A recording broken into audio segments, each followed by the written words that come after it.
So, I think that we can officially declare the holiday season, right? Like that's where we're at now, right? Work is done. The Thanksgiving break has started. We're in the holiday season, right? Like, we're on board with that idea? Sure, yeah, I'll let it fly. Okay. So I've got my holiday appropriate stuff. I have my non-alcoholic lactose-free Christmas milk, right? My eggnog, which I had to go get at the store today, right? And then I've got, this is the other thing that I only get at Christmas time, and my wife makes fun of me because I buy it by the cases when I get them. It's cranberry ginger ale, and it's fucking delicious. I don't care who you are. Hashtag not a sponsor unless Canada Dry wants to give me money. You know, I'll take their money. Or Lactaid for your eggnog, right? Hashtag not a sponsor, but I'd still do it. But yeah, I've got my seasonal drinks out now. Get with the program, Jay. Yeah, I just like normal eggnog, and I just don't like ginger ale in general. So. Oh, I love ginger ale. Yeah, it's like an old people thing. No, you know what?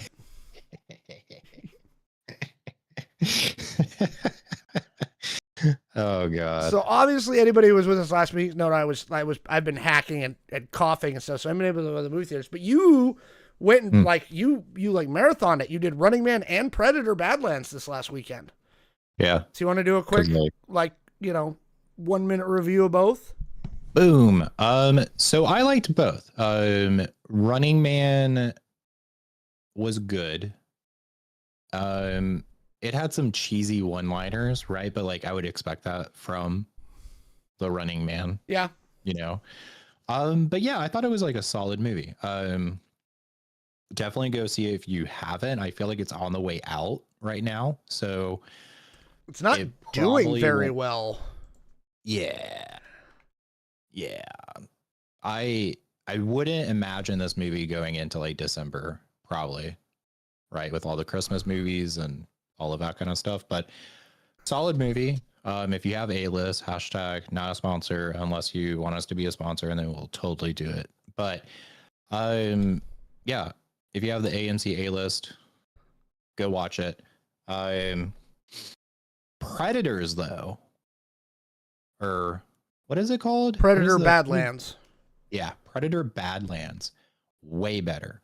Oh my God. And I will say, I think they did a really good job on like keeping the plot line a mystery from the previews, which I really enjoy. And I'm not going to spoil it, but we actually learn a lot about like the history and lore and culture of Predator, which is really, really sick. I love it. It's funny, not overly funny, which is surprising coming from a Predator movie.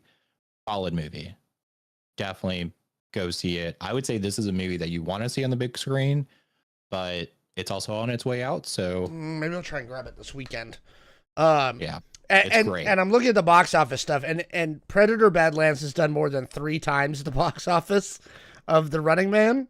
Running Man's done a little over 50 million, and Predator Badlands is at 162. Yeah. So it's obvious which of those films is, doing better. Yeah, that's, I mean, and I had a lot of hope for Running Man. Now, the only thing coming out this weekend, actually, I take that back. The only thing of consequence coming out this weekend is Zootopia 2. Which I like the original Zootopia, but I don't know if I care enough to go see the second one. Yeah. Yeah. That's like one of those movies that like I don't mind not seeing in the theater. And because like, I mean, obviously a lot of people have like a family tradition of going to see movies like during Thanksgiving or Christmas. Yep. It's going to be packed. So I love seeing movies on Christmas Day. I used to do it all the time before I had a kid. Like, yeah, that was like something I did every year, was go see movies on Christmas Day. It was a great day to go to the movies. You do the family stuff in the morning, and then go catch a flick, at like 5. Good way to round out the day. Do you like drink ginger ale and drive after seeing the movie? Oh, no, I more than ginger ale. That's like, it's the holiday season. That's the other way you know the holiday season, and this is my favorite indicator that the holidays are here, is every grocery store you go to up here, they've got all the gift boxes of liquor out. Everywhere. Yeah. Every end cap, everywhere. It's like Fireball and, Svedka vodka and all these holiday ones. It's like, it's the holidays. Time to see your family, right? Better get some liquor. Bring everybody liquor gifts. Here's your bottle of liquor and 2 weird glasses. And I have bought more than one of those kits. Yeah, nothing brings the family together like your father going to the bar. Yeah. Something like that. Or at least being drunk during the day. So. Yeah. Time to choose. But more on the holidays later. I think that's our last segment. Hello to the chat. Is out there. Last thing on kind of our pre-show, Stranger Things Season 5 released about 3 hours and 14 minutes ago. I really thought Netflix was going to crash, but apparently they buffered their servers. Are you looking forward to this? To seeing how this ends? Yeah. I will watch it. There's actually a show I'm watching right now that's has my attention more, but I definitely will watch it. I'm going to try and stay caught up because I told my daughter I would take her because they're releasing the last episode in theaters. Really? Yes. And so I want to go see the last episode in theaters if possible on New Year's. I should buy those tickets soon. This is interesting. I mean, we talk a lot about Netflix not releasing stuff in theaters, and I think it's an interesting choice. Right? So, in fact, let's see if they're out yet. For sale. Can I buy them yet?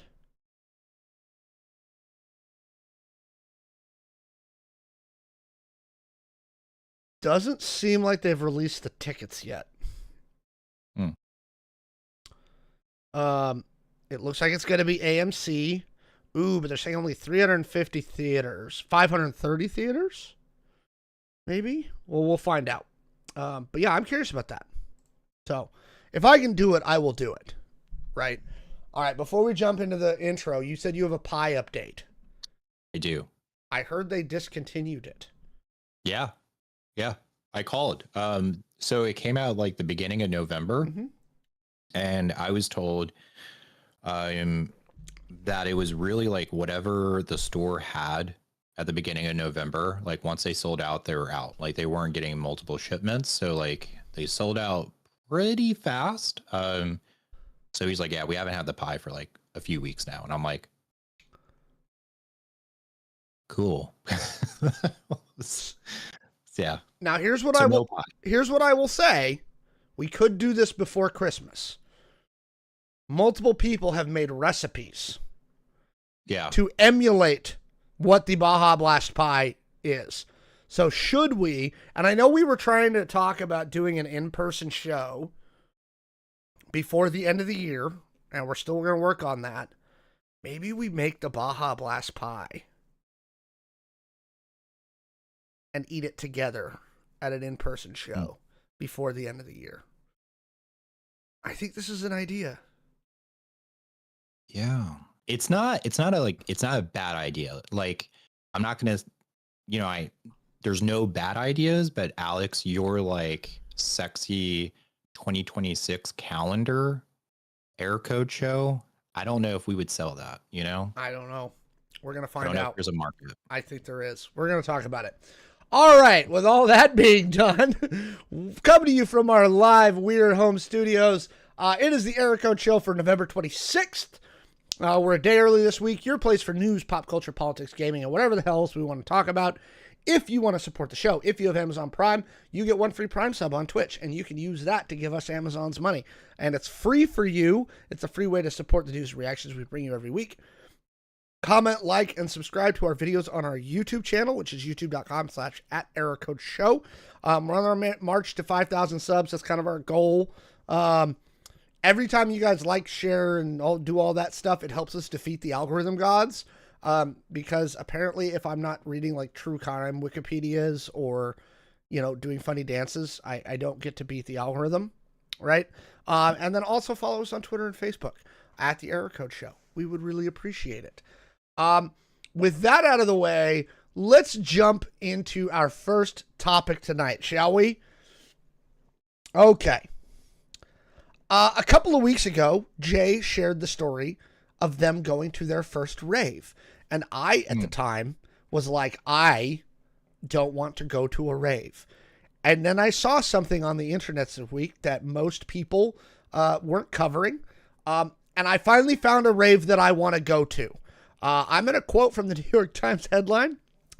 In a crowded square in Slovakia, in the shadow of St. Elizabeth's Cathedral in Košice, Pope Leo XIV, our lovely Chicago Pope, surprised hundreds of concert goers at a rave that was DJ'd by, and I'm going to mispronounce his name, Padre Guilherme, widely known as the DJ Priest. Yes, he is a priest in the Catholic Church who is also a performing DJ. He did this rave in honor of the Archbishop's 75th birthday, and the Pope himself, our good old Chicago Pope, made an appearance at the rave. So we wanted to show you guys, and I showed this to Jay in the pre-show, what this looked like, and I think it's amazing. Dear young people, with joy I greet you as you gather before the splendid Cathedral of Košice, which is a beating heart of faith and hope. Coming from different nations, yet united by the same faith, your presence is a tangible sign of the fraternity and peace that is instilled in our hearts by friendship with Christ. I impart to you my apostolic blessing and entrust each of you to the protection of the Virgin Mary, Mother of the Church and Queen of Peace. And may the blessing of Almighty God, the Father and the Son and the Holy Spirit come upon you and remain with you always. Amen.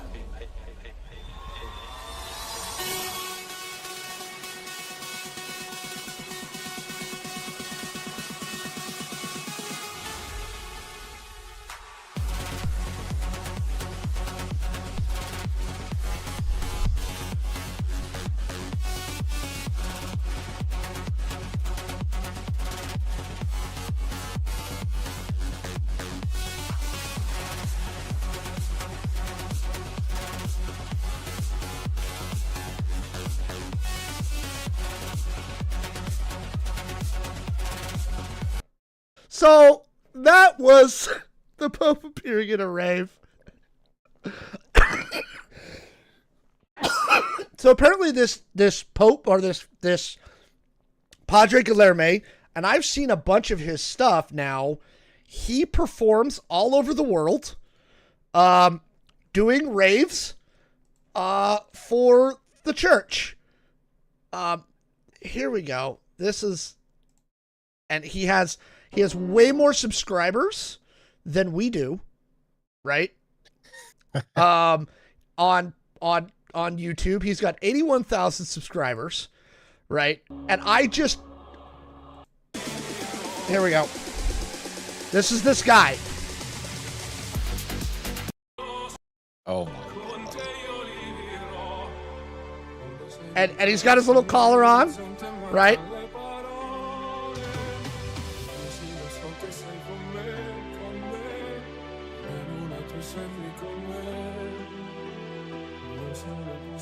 We got our dove. We need a dove.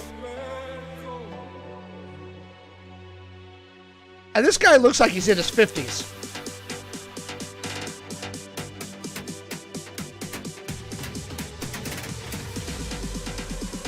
So, and he's back up there dancing. He's just going.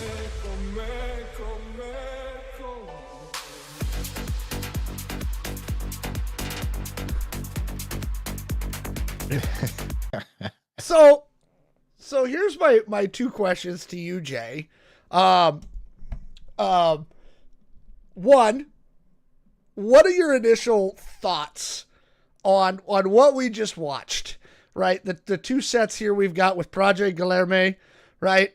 And again, I apologize if I'm mispronouncing that. The priest DJ, right? And his message from the Pope, from the Bishop of Rome. And also, why is it when the evangelicals try to look cool, they always come off like big fucking tryhards? And yet somehow this shit works. Like, so first off, again, let's go back. What was like your thought when you're like, this is a thing that happened? So I just imagine like teenagers being like, hey, mom and dad, can I go to this rave? And then parents are like, absolutely not. You're not going to go to a rave. You're too young. You're like, no. My church is doing it. And it's like, what? Like the Pope is going to be there. Like, I just imagine like the confusion of like parents being like, what? But this is so weird. The times that we're living in right now are so weird to me. Like, I feel like we are in the upside down world. Like, nothing makes sense anymore. Everything's out the door. But this is epic. I love this. Like, yeah. Yeah, I think it's great. I am so amazed by what's happening here. And again, what do you think the fundamental difference is here? Because again, everywhere I saw this, because this popped up in my TikTok feed. That's how I found out about it. And then I kind of did some looking into it, some research, obviously, as I do before we do most shows. And because I sent this to you, 2 days ago? Yeah. Yeah. Why does this come off genuine and authentic? Whereas, like I said, when you see the evangelicals with their rock bands and their, all that other stuff, why does that come off so pick me, try hard? Like, where you could tell it feels icky. This to me doesn't feel icky. Mm-hmm. Does that make sense? Yeah. So I'm gonna like put my NBA hat on. Oh, here we go. So this is like branding. So, and I think what the Catholics are doing here is the message that they're trying to get across is that you can be yourself and still be Catholic. And what they're doing is they're going within their own community and looking for ways to like reach the youth, but they're not fabricating it. Like they're like, hey, okay, you're a DJ. Can you like do a rave for us? Like a Catholic rave versus like, oh, hey, like I think it'd be cool to like reach the younger generation by doing a rave. Can you like do a quick YouTube video on how to do a rave? And like it becomes fake. So yeah, I think they're looking within their own community for, and it's kind of like look at us. This is us. Like we're normal people, just like you. We're DJs. We like to have fun. We like to party and worship God. So you can too. Yeah. I did like in the first video where when the Pope says amen, he does the reverb with it. It's amen, amen, amen, amen. I was like, reverb, yes, thank you for reverbing the Pope's end of his prayer. Yes. Yeah, I find it just utterly fascinating. Now, here's a question. Would you go to a papal rave? Just to see it? I totally would. And like, I don't know, like speak Latin to me or whatever. And just like, I mean, because like, think about this, like some of the most beautiful architecture is like owned and controlled by like the Catholic Church. Oh yeah. So imagine having a rave in these like historic locations. I mean, this is epic. Like just to be there would be epic. And it's not, from what we saw, like it's like a solid rave. Like, heck yeah. And then also like, hopefully you don't have to worry about being like, I don't know, safe, it should be a good crowd. I like this one. They got the one in Rio, and you know how Rio, they have the giant Jesus statue? Right? And apparently this is Lux Eterna Records, which obviously fits Eternal Light, right? Yeah, nice. But they're straight up like, so this is, again, I guess it made more news because the Pope did his message to the rave goers, right? Yeah. But we're like full on light show, like no joke. And it's I want to show a picture of this guy. Cause it's very like, look at this dude. He's this old priest dude. He's got to be in his 40s or 50s. He just, he's just like, yeah, dude, let's do this. Right. And again, I don't know what it is. There he is behind his boards. Right. And he's just dancing. I don't know what it is about this. Again, that this feels less fake to me. Yeah. And I just find it really, really fascinating. And I think it's a great topic to open our show with tonight because it's so happy. Folks, let us know what you think down in the comments below. What do you think of the Pope showing up at raves? Would you go to a papal rave? I think it's interesting. Yeah. So that's... I don't know why I love this story so much, but I really, really do. Good for you, Padre. Yeah, he's got albums out. You can book him through the church.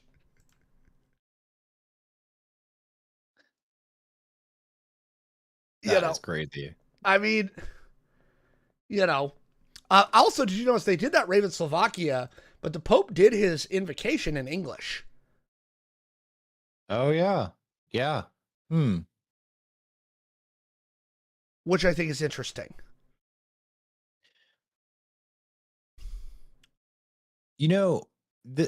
This is like a really interesting combo. So like you can go to a rave, a Catholic rave. And then when you have the munchies afterwards, like, is the Pope going to bless like deep dish pizza? I would hope so. You know what, Pope Leo? Go. I want to see you keep going with this stuff. I want to see this one and Pope Francis, both these last two popes. This may be a topic for another day, but I think that the Catholics are getting smart. Yep. I think that they were definitely kind of feeling down on themselves with the whole Benedict situation, with everything that came out about the pre-molestation stuff, and I think that they've really kind of changed how they're trying to present the church, what they're trying to do with the church. And I find it just deeply fascinating to see. And you're right. Part of it is a branding exercise, right? Like they're trying desperately to rebrand the church as something different in the 21st century. And I think that that's smart. All right. Moving right along. If you've just been joining us after our level papal rave chat, if you have any topics that you want us to talk about on the show, go ahead and throw those into the chat, either on YouTube or Twitch. We see both of them. I get both chats simultaneously over here on this screen. So throw those in and we'll try and get to those toward the end of the show. We've actually got kind of a packed rundown tonight. But it's the holidays. We might go a little later tonight. We started a smidge late. So Jay, you're not working tomorrow, are you? No, I'm working on getting fat this weekend. Food is Eating. Good. I love food. Food is good. I love food. Food is good. Okay. Moving on. Jay, this is all you, buddy. Yeah. Let's rock and roll. Thank you, Alex. But before we get into that, I would like to say this episode is sponsored by Flint's Mints. You might have seen their advertisements. Are we sponsored? To give your mouth a watering surprise. When I like to talk on podcasts for a very long time, I sometimes like to have a mint to refresh myself. And I can say that these Flint's Mints, at least for me, completely do not work. Okay, so I was gonna say, are these people paying us? No, but if you are watching this and you own a company, that is an ad that we can do for your, I mean, it would be better. We would do better. I will say that. But anyways, on to the actual topic. So last week during the Trans Day Remembrance, we brought up Riley Gaines, and we mentioned that we would cover more about this wonderful person that needs to go to a Catholic rave, evidently, and kind of fill you in on what her deal is. So Riley Gaines, she was a swimmer who kind of became popular after coming in. I'm sorry, she tied for 5th place with a trans swimmer, Leah Thomas, back in 2022, which is really interesting. I ran track in high school, and I can tell you, if I ever got 5th place, it was not talked about past, I don't know, maybe like that week, but somehow we're still talking about it 3 years later. Sore loser. So she has since become a leading figure in the national anti-trans movement, supported by major GOP donors. She travels the country advocating to ban transgender women and girls from women's sports, promoting a broader anti-trans message. This is like what really kind of, this goes back to like marketing. This does not make sense. This is a part of like trans panic, right? Like we talked about Stranger Things. There was like the whole satanic panic back when Dungeons and Dragons first came out. We are like living in trans panic times right now, because it does not make sense for us to even like talk about this shit, because trans athletes make up less than 0.002% of all college competitors. And that number is also very similar to the Olympics. Why are we talking about the 0.002% being a threat to cisgender women? I don't know. Also, it is key to note that medical evidence shows that hormone replacement therapy, also known as HRT, in transgender women, significantly reduces testosterone levels, muscle mass, strength, hemoglobin, which I always like to say that's like hemoglobin. Mm-hmm. My doctor always loves that every blood test I get, and other physical parameters over time, often bringing them into cisgender female ranges after 1 to 2 years. These changes decrease athletic performance, and many sporting bodies factor these effects into the overall policy. Still, Gaines argues that trans athletes threaten opportunities for all women, and has joined a federal lawsuit seeking a nationwide ban on trans girls in women's sports. And this is something that the Trump administration really kind of ran with. So if you recall, there was during this time when this like news headline was like very popular, this is when the Trump administration came out with their kind of marketing material of like, Harris is for they, them, mm-hmm. Trump is for you. So yeah, it was, and she's definitely like writing this, like her, and it's really like comical to me that your ride to fame is because you got 5th, or I'm sorry, you tied for 5th. You tied for 5th. So if like the trans person wasn't there, you would get 5th. And in the famous late Ricky Bobby quote, "If you ain't first, you're last." Like no one cares. Honestly, like, and when I ran track, no one cares if you made 4th or 5th. Like if you're not in the top 3, you're not on the podium. What are you doing? Well, I don't know. And let's point out the fact that the 3 winners, the top 3 in that race, were all women. None of them were trans people.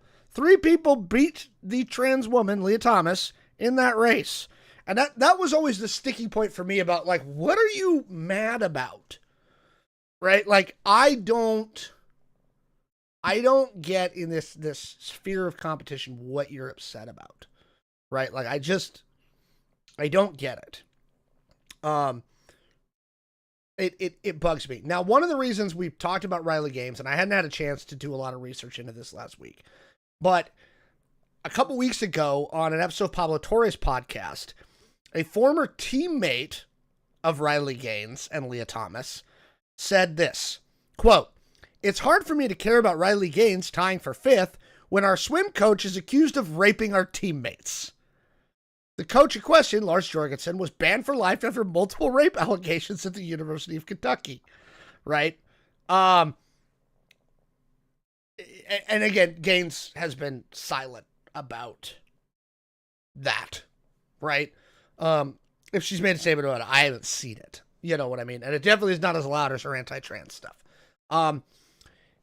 Here's where I think the silver lining is. Both of these special elections that just happened with Abigail Spanberger and the other one down up in Jersey, the Republicans tried to trot out the trans stuff again in Virginia and New Jersey, and it didn't work. Right? I think there is an element in politics where they can use this a little bit, but I do think that I think they've overshot the mark on the trans panic. You know what I mean? Because I think people are starting to get to the point where it's like, is this really like? And again, even if you're like, well, you know, blah blah blah, trans people, sports. Even then, I think that again, I think a lot of people are going, I don't care. We have a cost. There's so many other things for us to worry about. This is like 15th on the list, right? Like, why the fuck do we care? You know, and again, I think that there's an element here where they've overshot on the trans panic, on the LGBTQ panic. And as they've made their wins against their wins, and I'm saying these are bad, their wins against the trans community, a lot of the right wing has started to move toward the gay community. And there's a bunch of gay MAGA who are like, whoa, stop. You're not supposed to be doing that, you know? Yeah. You know? And so, again, I think they've overshot the mark here. And again, yeah, they used Riley Gaines as their poster girl. And again, to me, it never made sense. Also, her face is too small for her head. I just call it like I see it. Okay? I'm sorry. Nope. Her face, it's like Charlie Kirk. Her face is too small for her head. It looks weird. Okay? And I'm not saying I'm a supermodel. But come on. She reminds me of that creepy doll, Megan. You know the Megan movie? Yeah. Yeah. Yeah. Freaks me out.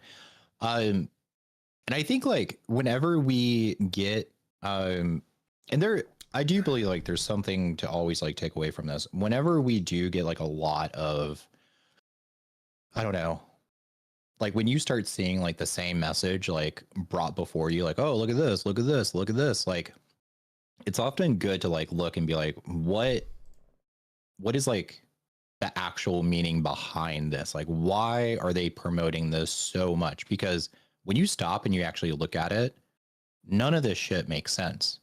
The US trans population is less than 2%. Why is like less than 2% such a, I don't know, like worry to the other 98%? And then also again, like trans athletes are like 0.002%.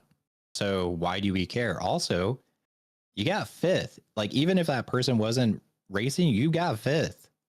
Like why are you the poster child when you're still a loser? Like you didn't come in second and like the trans person came in first. No, you came in, you tied for 5th. Like it doesn't make sense. And then you add on top of this, like this story is drowning out a sexual abuse scandal on this team. Like, I don't know.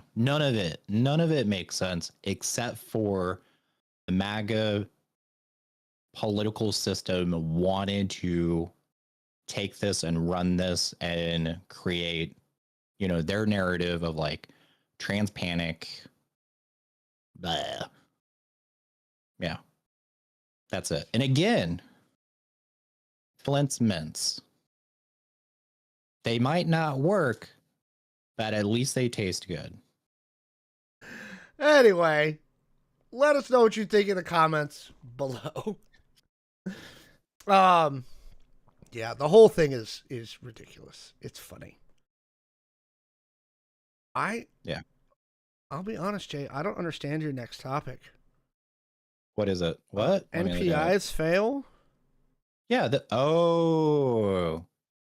yeah, it's probably because of the verbiage. So this is what we talked about last week. A little bit last week. New product. Why do new products fail? An NPI is new product introduction. Yeah.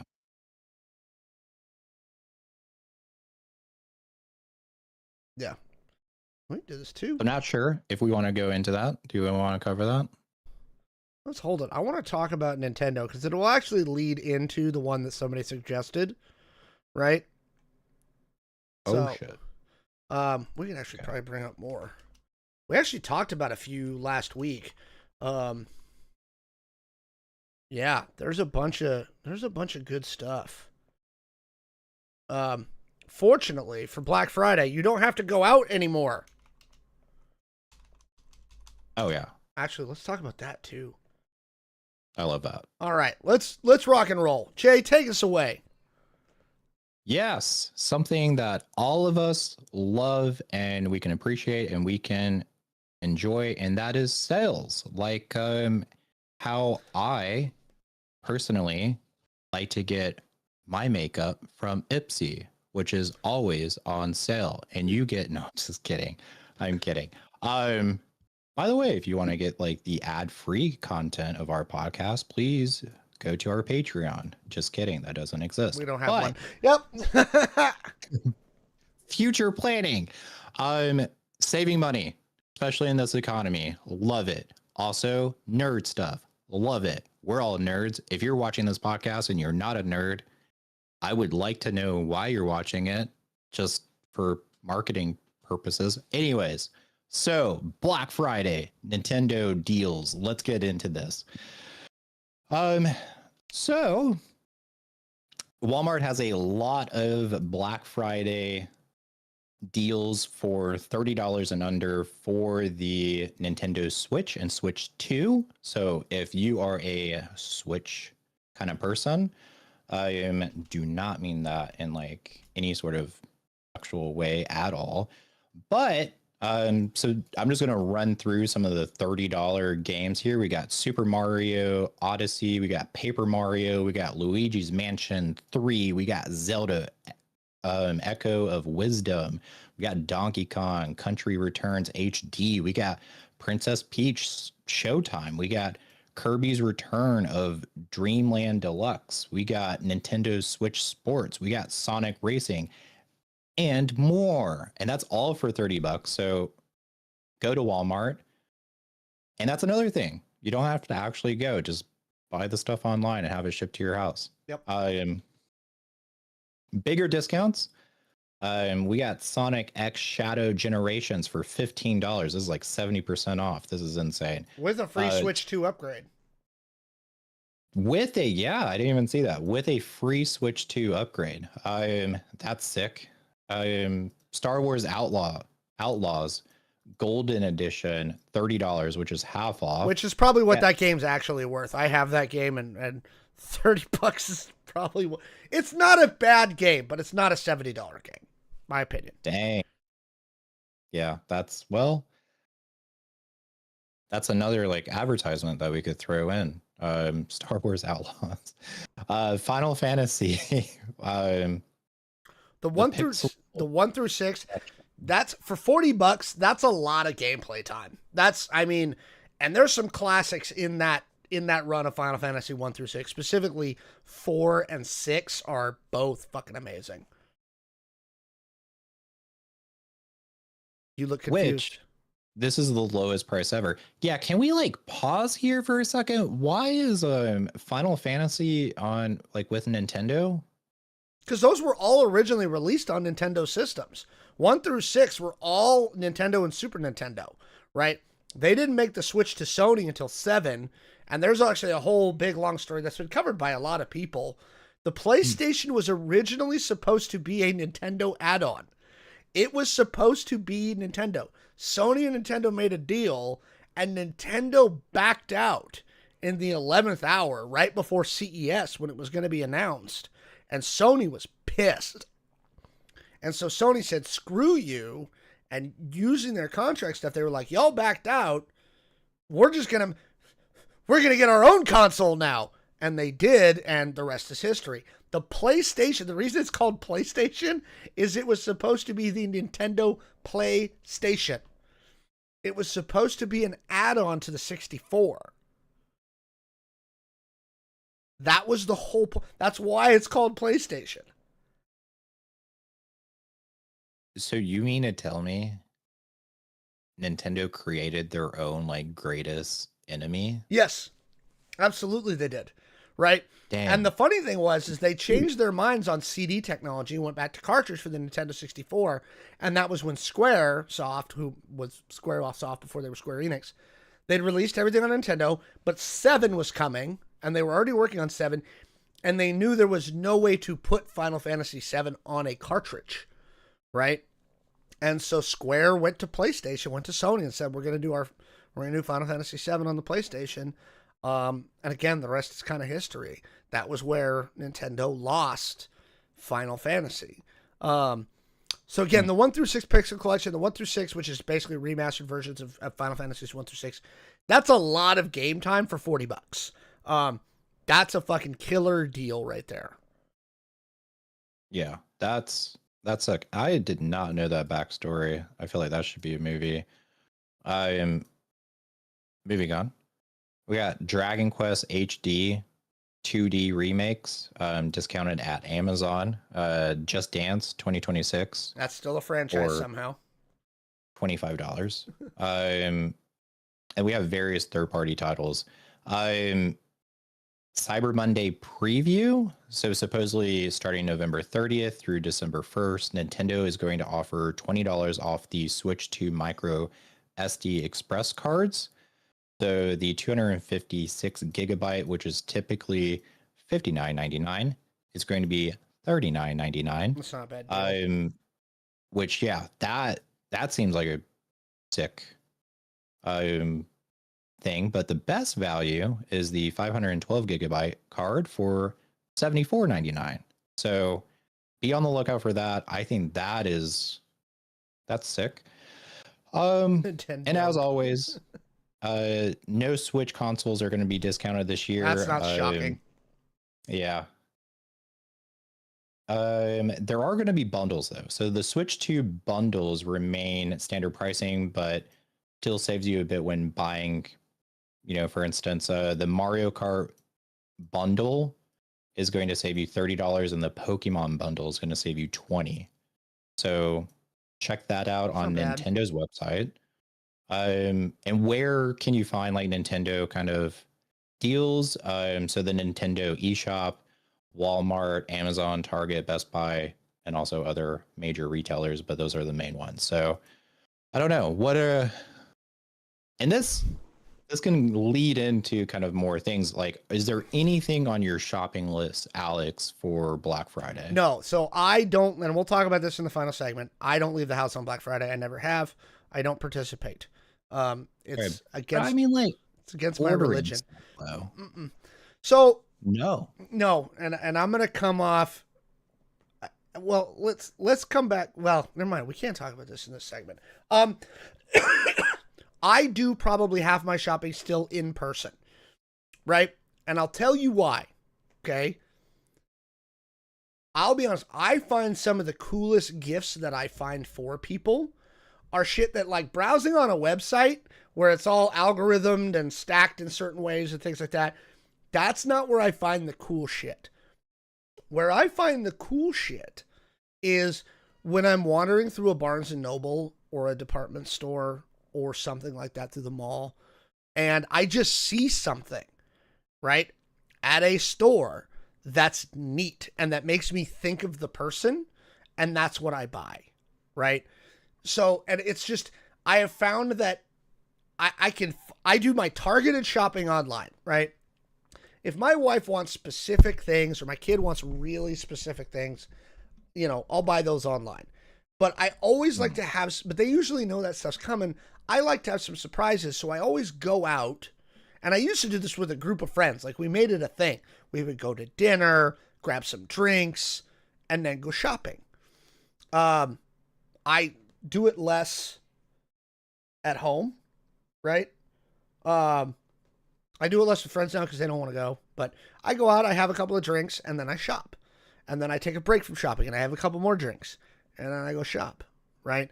People say malls are dead. The mall near my house, and you know the one I'm talking about, the Alderwood Mall, it's not dead. That place is a zoo.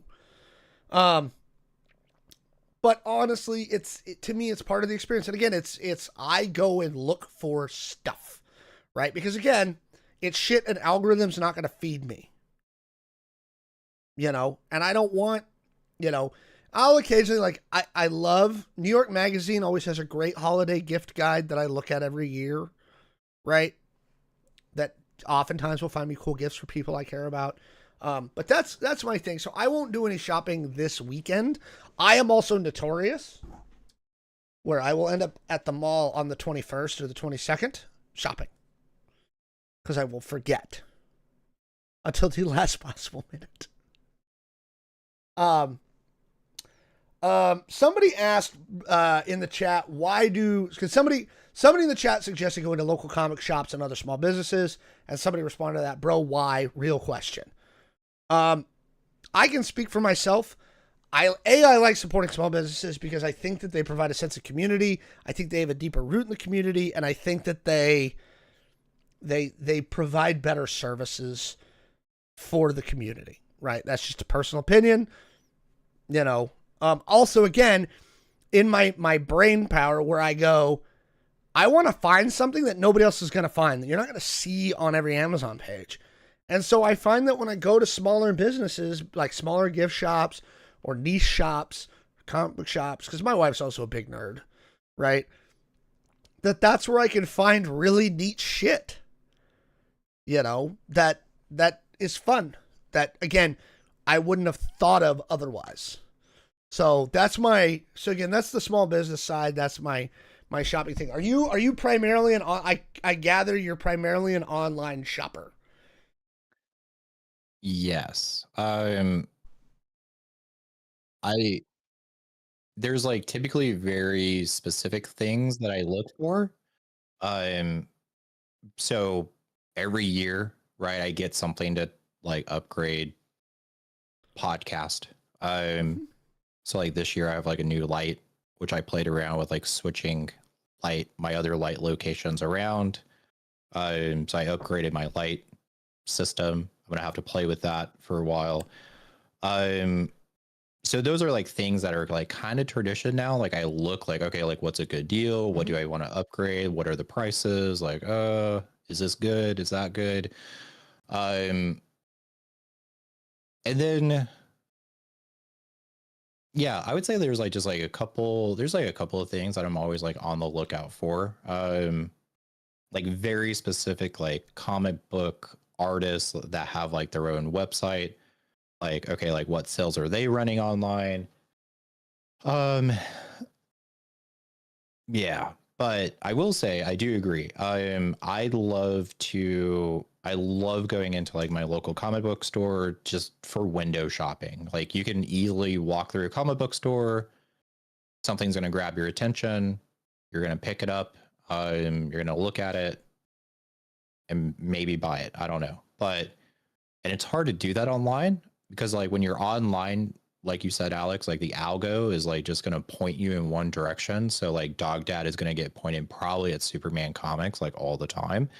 And you're probably going to miss the Magic comic series that released a few months ago. So yeah, I love it. And I'm a sucker for comic book art.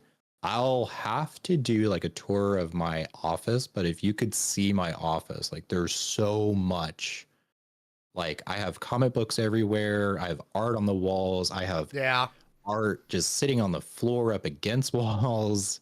So I will see, like I will pick up a comic book because I like the cover art. Yeah. And I'll look and be like, okay, what is this comic about? So, and again, that's what you get from going to the shop. Yep.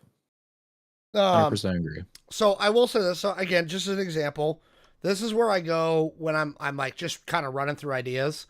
These guys really have like the best gift guides. This is New York Magazine, The Strategist. And they have a bunch. So gifts that might sell it, gifts for him, gifts for her, gifts for tweens, teens, young adults, kids, extended family, gifts for every hobby, gifts for every budget, right?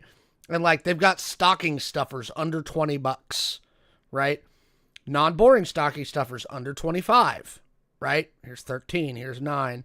I'll give you an example. I buy like some of the management team that works for me, I'll buy them little gifts, right? Like thank yous. This is kind of where I find that stuff, right? Neat stuff. You know, so I go to this website quite a bit. This is one of the ones that I look at, right? Where I go, oh, and sometimes it's just an idea for me to get something else. But yeah, it gives me some ideas. So I'll do some stuff. I actually finally told my wife what I wanted for Christmas. I thought of what I wanted for Christmas right before the show today. So I'm like, oh, I know what I need for Christmas.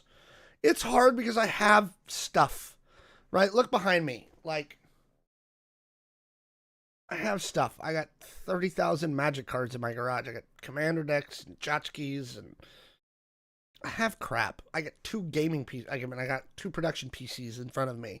You know, like, it's hard for me to like tell, like, what do you want? I don't fucking need anything. That's the problem. You know. Somebody mentioned deceptive department store sales practices. I think a lot of those have gone away. And I don't think you're going to see many this year because I think, and this kind of goes to your NBA side, I'm really curious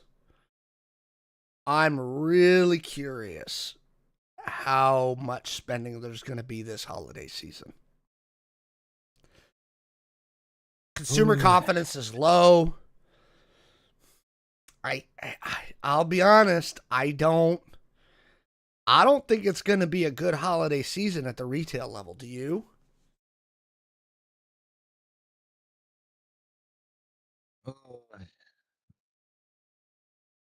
No, I don't think so. Yeah, I think you're right.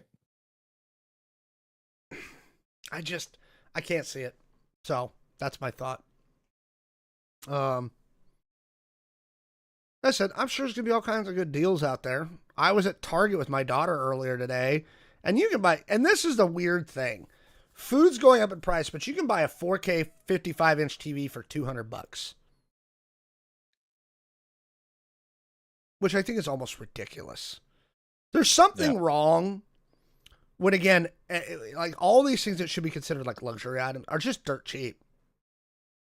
You can buy it for nothing. You know, less than a grocery trip.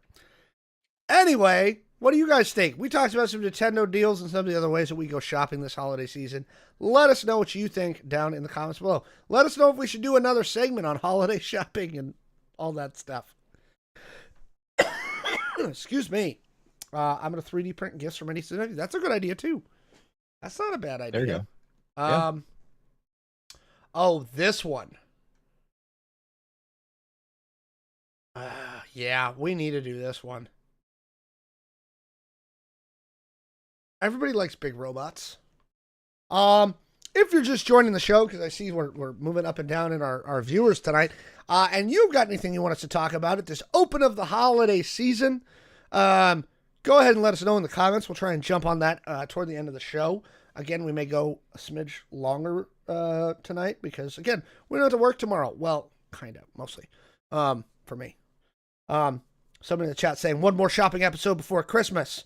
I might do that. You know, big robots, yeah. I say, yes, there is news about big robots. Jay, what do you got to tell us? This is, I'm not sure how I feel about this actually. So this is either going to be good or bad. Yeah. The more I'm looking at like my side notes here, I don't know. So go ahead, take it away. Yes. Giant robots. That's it. Roll credits. It's over. Game over. I don't know. Everyone loves giant robots. We just do, right? Whether it be Mecha Godzilla, whether it be like Pacific Rim battling kaijus, right? Giant robots. Been around for a very long time. We love them. We're nerds. You probably do. And if you're not, like, post in the comments, like, why don't you like giant robots? Like, what is it about it? But anyways, the number one, I would say the number one giant robot franchise started back in 1979. Gundam. Changed the world forever. And we got some pretty big news about this guy. So for the first time ever, Gundam is getting a live action Hollywood backed global theater release live action movie. I'm going to let that sink in. Live action Gundam going to be released in theaters. That's it. That's all you need to know. Roll credits. So this is very interesting. This is like very early stages, so we don't have a whole lot of information right now.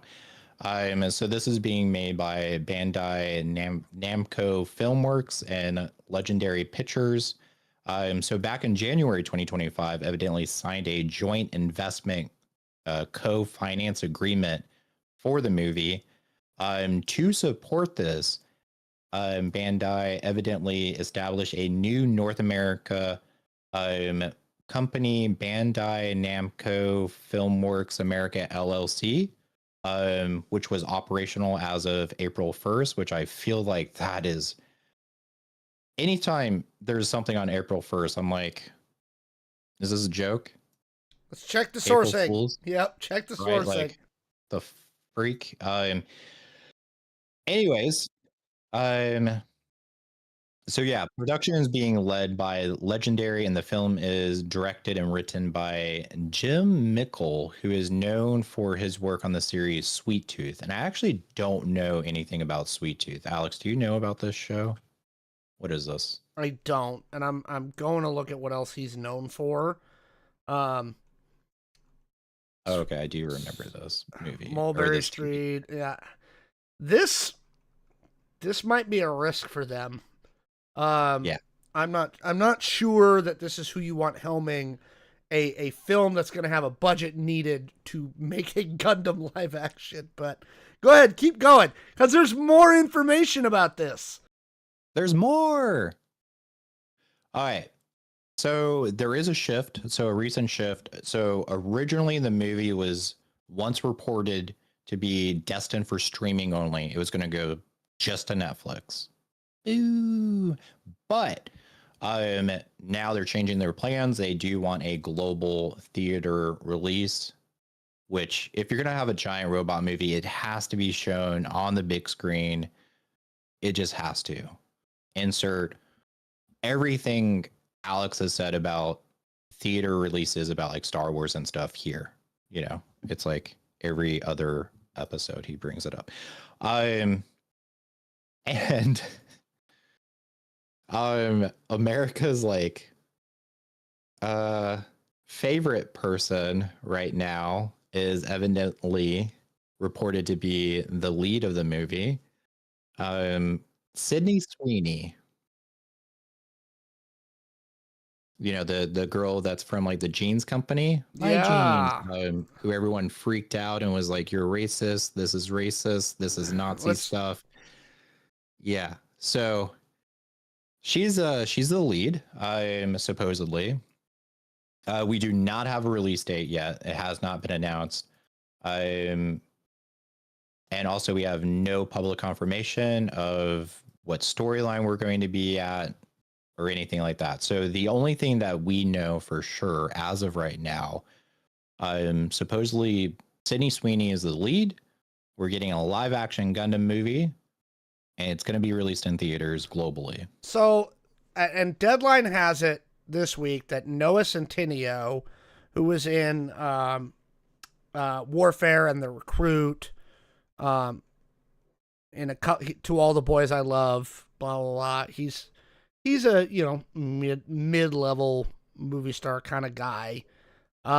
He is supposedly also in talks to co-star in this with Sydney Sweeney. I have two thoughts on this whole Sydney Sweeney thing. One is, I think we've now proven pretty definitively that while she had kind of her moment in the sun, she is not a box office draw.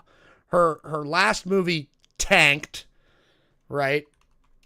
And Jay's looking at me because Jay didn't even know that she had a movie come out recently.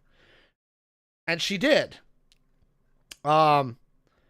She had a movie that just released where she played like a MMA fighter or boxer called Christy, right? And it flopped, right? Like it completely tanked at the box office. Lord knows she didn't do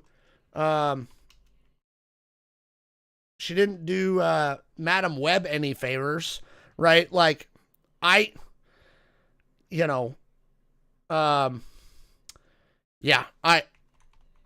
don't think... Now, here's the thing. It's Gundam. Do you really need a star to put in it? Is she going to be anything but what Megan Fox was in Transformers?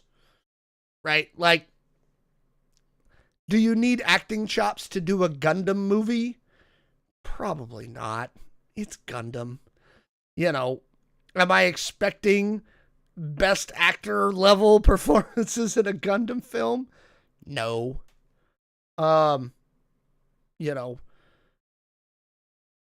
It is.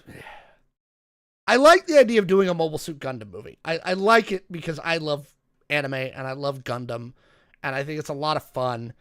The bigger issue to me is this is the guy you're letting direct this movie that's going to cost you, God, at least $100 million. How are you going to make a Mobile Suit Gundam movie for less than $100 million? 75%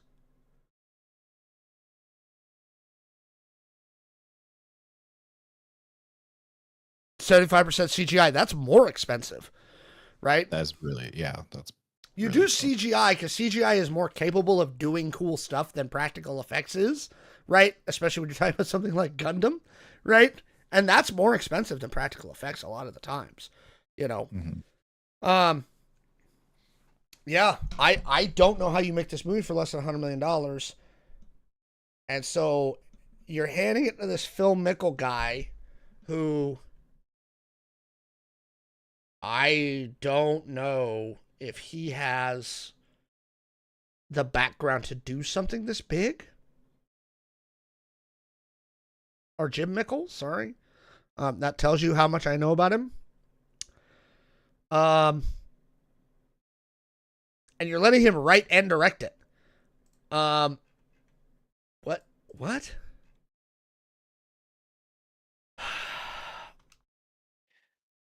What your topic, man? What do you think? I mean, I'm not convinced. So I will say, I think we are often very critical of this actress. Madam Web was destined to be a train wreck. There's no way she could have saved that movie. Still today, I think the only movie that I just straight up have not finished, probably in the last 5 years, I just turned it off after 15 minutes. I will say I did like her in Euphoria. That was a great show with great directing. amazing storyline. If you haven't seen that, that's on HBO. Yeah, Christie movie. I haven't even heard of this. I've seen the poster, but I haven't like seen a advertisement for it. The jeans commercial. Again, she got hired to model jeans, and then she was probably handed a script, and the internet freaked out. Like, that's not well. And so now the problem is she did an interview like last week before, where they tried to give her the ability to walk it back, and she was like, if I have something to say, you'll hear me say it. And so her PR team needs to be fired, right? Like, absolutely. Like, did your media people not teach you how to respond to that question? Right? Like, and it was such it was a softball over the plate fucking question, Sydney, right? Hey, yeah. The interviewer gave it to you. Hey, you did this ad. It caused some controversy. Here's why it caused some controversy. The easy softball over the plate where she just handed it to you. And you could say, hey, that was definitely never our intention. We would never intend to be saying that white people had better genes than other people and things like that. But no, that's not what she said. She said, if I have something to say, people will hear me say it. And I was like, what? Like, such an easy one. Yeah. Yeah, the Christie movie, it is the definition of divisive. It's 66% from the critics. So some of them liked it, some of them didn't, you know. Box office wise, it worldwide it's done 1.9 million. Total flop. Also, yeah, most people didn't know about it because whoever did the advertising for it, like the marketing on that movie was just crap. Yeah. So again, I'm not expecting her to put in an Oscar-worthy fucking performance. When you talk about Euphoria, you kind of come back to the classic question is, are you the type of actor who is elevated by the material that you're given, or are you the type of actor who can elevate material no matter what you're given, right? And I think what SYDNEY SWEENEY has proven is, if she's given good material, she can meet the moment, right? But if you give her mediocre or bad material, she's not going to elevate it in any way.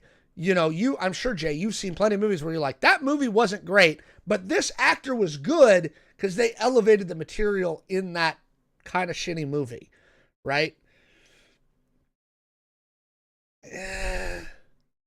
You know. Yeah. And I get that. And I did not know about that interview. I tried to be, you know, that's bad. Yeah, that PR team. Ooh, that she needs to fire her PR team. 100%. That. And I will say, and I want to respond to this one in chat because we're on that whole PR team thing. If she's got nothing to say about it, why should she? When you're that type of public figure, right? Your job is to be as inoffensive a human being as possible, right? And again, the interviewer teed it up for her, right? Gave it to her in the format in which the interviewer gave it to her was designed for PR media training, right? No, of course I would never imply that white people had better genes than colored people of color. It was such a softball. And she had this smirk on her face like, fuck you for even asking me, right? In this political and social climate, you have to be able to answer those questions, you know? And if you don't have anything to say about something that was obviously very controversial, then either you're stupid, right? Because you don't understand why everybody's upset, which is dumb, or B, you don't care, right? Which is fine. That's your right. You can say, I don't care that people found this thing very offensive, which is basically what she said, but that's why she got backlash for it. Was she basically said, I don't give a shit. You know. It is what it is. You know. Again, coming back to Gundam, she's Megan Fox in Transformers, which is fine. Again, my bigger thing is, what in this guy's filmography, Jim Mickle, tells you that he could do this movie? I don't see anything in his filmography that's even remotely close to Mobile Suit Gundam.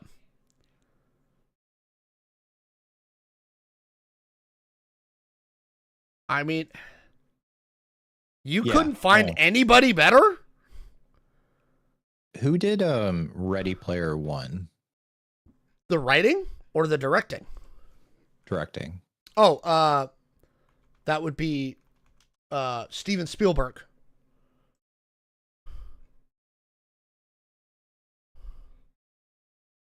So, I don't think that's fair. Yeah, never mind. I'm sorry. I don't... What are they up to?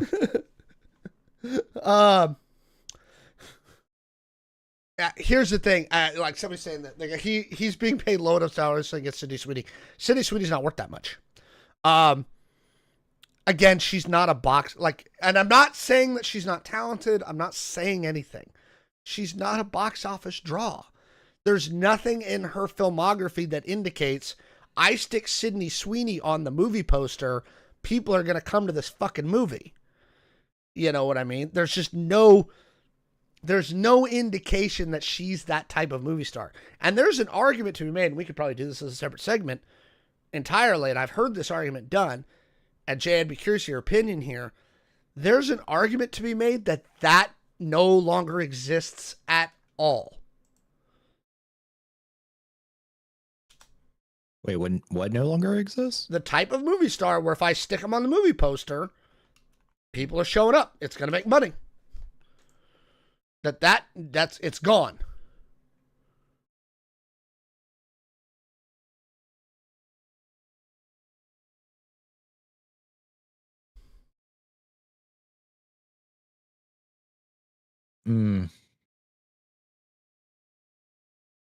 Yeah.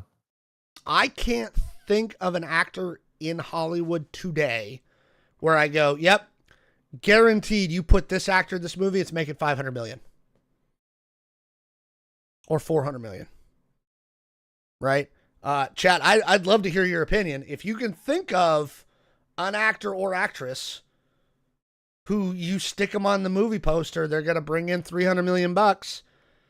I would love to hear it. I don't think that type of movie star exists anymore. Right? I think franchises exist. I think that people like certain IPs or styles of film or things like that. You know?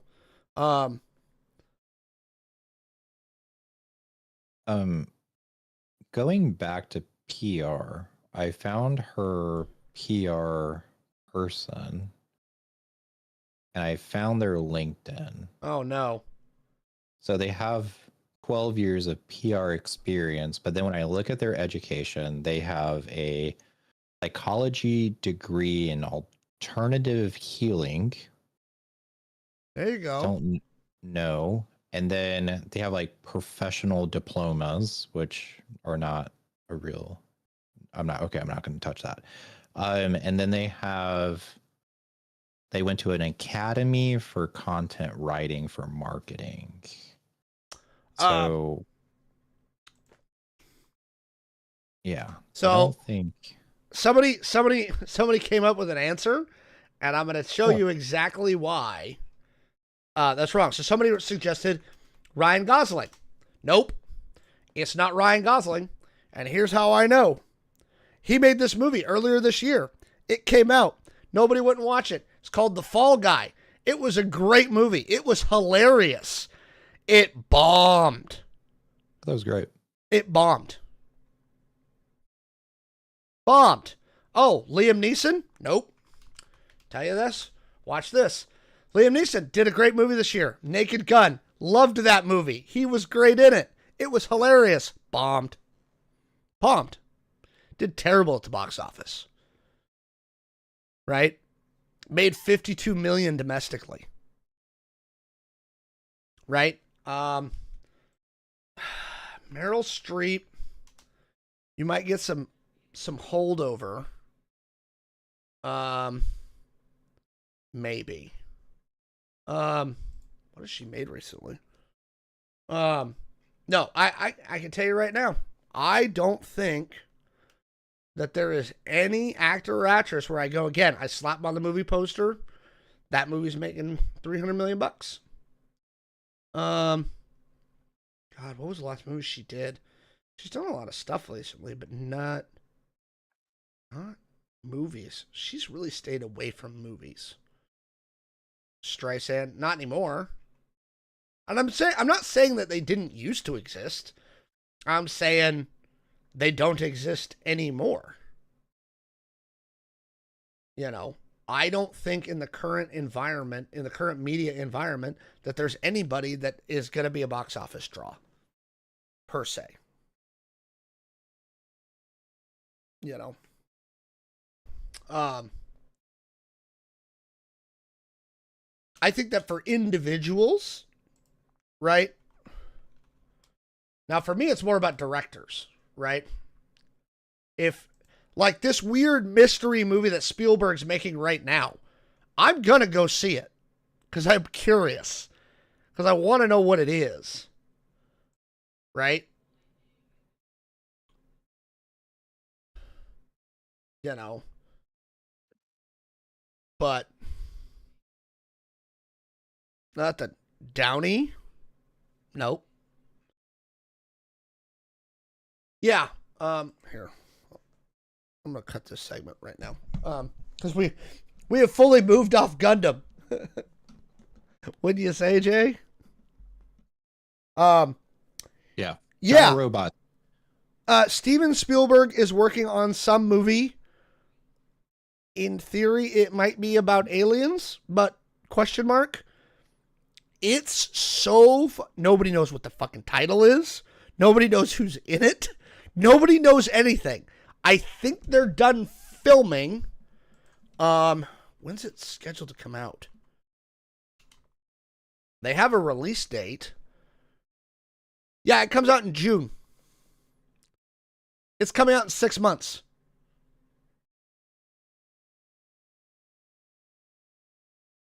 It might be called The Dish, maybe?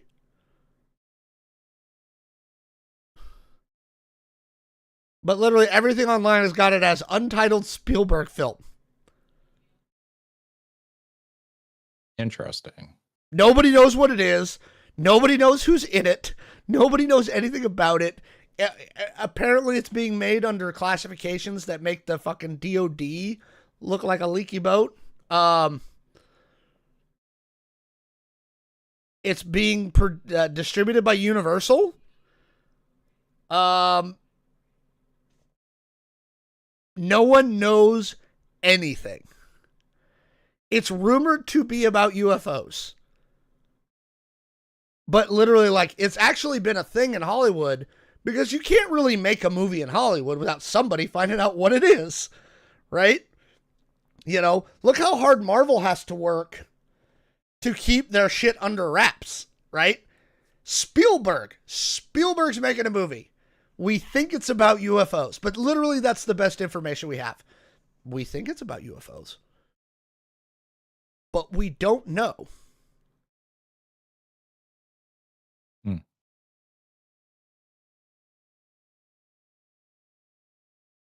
Interesting.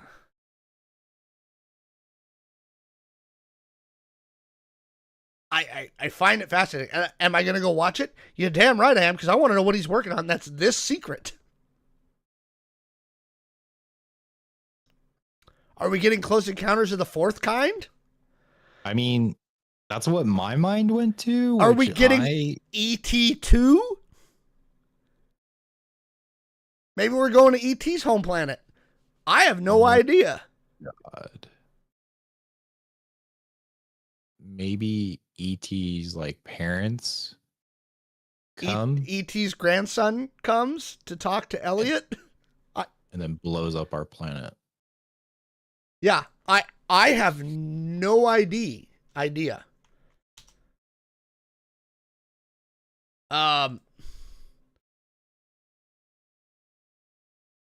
Yeah. I have no clue.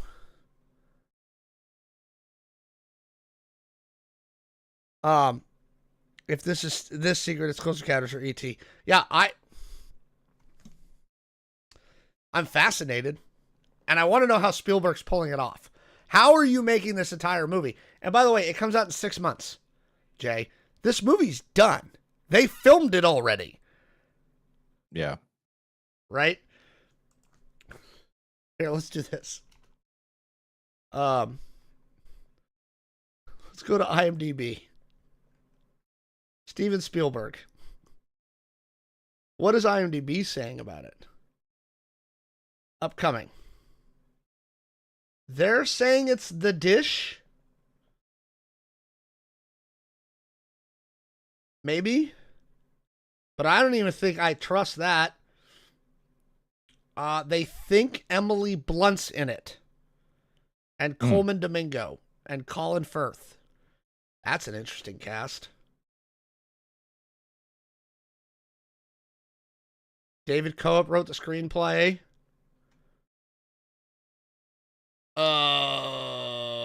Who knows? Yeah. I have no clue. Movie about that place in New Mexico. Yeah, it's an Area 51. Is it the new Odyssey movie? No. I mean, we know when that's coming out. That's Chris Nolan. Right? Like, I find it fascinating. We'll have to review it. Speaking of movies, our next topic is about movies. Oh, God. Wait, what? Yeah. Hello? Yeah. All right. So we love giant robots. No, and movies. I ended that segment a while ago. I stopped recording. We got way off topic on that one. All right. But we do have another movie topic, and we need audience participation for this one. Okay? So this whole thing started with my daughter has been watching Stranger Things, and she's been singing the Neverending Story song that Dustin and his girlfriend Susie sing at the end of season 3, right? It's a never-ending story, da da da da da da. So we know that happens, and my daughter, I was like, that's from a movie. And she's like, it's from a movie? And I was like, yeah, it's from a movie called Neverending Story, and it's going to make you cry. And she was like, what? I was like, it makes everybody cry. And then she was looking at the comment section of a video about Neverending Story. She's like, this guy says he's 45 and it always makes me cry. I'm like, it will make you cry. And we started going down this list of things where she was seeing stuff about 80s movies that were really fucked up. Because there was this whole thing with 80s dark fantasy and weird movies in the 80s. And there were some fucked up movies there that we probably should not have been showing to our young children and helped create the shared trauma that Gen X and elder millennial children have now. Part of this actually is what brought forth the PG-13 rating. So it used to be there was G, PG, R, NC-17X. Then Indiana Jones and the Temple of Doom came out, right? And it was rated PG, and parents took their children to it. And they were like, whoa, wait a minute. What's with this guy ripping people's hearts out? Between that and Gremlins, Spielberg, who we were just talking about, used his clout to be like, hey, MPAA, we need a new rating to like show, yeah, older kids can go, but probably not younger kids. And that's why they created PG-13. So I started thinking of some really weird, fucked up 80s movies. And here's what I came up with initially, right? Labyrinth, right? Neverending Story, Gremlins, we probably shouldn't have let small children watch. The Black Cauldron, which was really messed up. The Secret of NIMH, and Legend. So, is there any other ones that like stick out to you, Jay, where you're like, these were some movies that in the 80s, like, we would not make movies like this now? You got two. Because I think both were pretty sexual. Okay. Cool World and Who Framed Roger Rabbit. Oh, yeah. Cool World. God, I forgot about Cool World. Yeah. And that was rated PG-13. Like, holy smokes. Yeah, I remember that one being pretty sexual. Wow. You're right. Oh, I forgot about Cool World. Holy smokes. That's a throwback. And that was in that early 90s era when we were just kind of moving out of that. But yeah. Another one I saw on the list was Weird Science. Have you ever seen the original Weird Science movie? I'm pretty sure I have. What's wrong with that one? It's, it's teenage boys who are creating like a fake woman so they can have sex with her. Like, oh, yeah. Yeah. Like, Dang. See, as a kid, I don't like those are like things that I didn't remember. Like I remember them like trying to create a female, but I didn't like when they were showering with her and they wouldn't take their boxers off.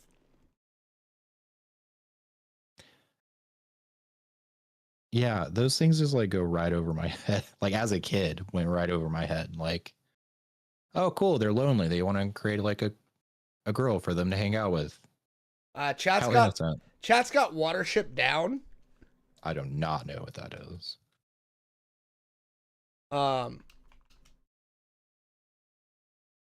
So, you know, yeah, there was some weird stuff. The Dark Crystal. God, I forgot about that one. Somebody else has got Who Framed Roger Rabbit on there. Legend. Yeah.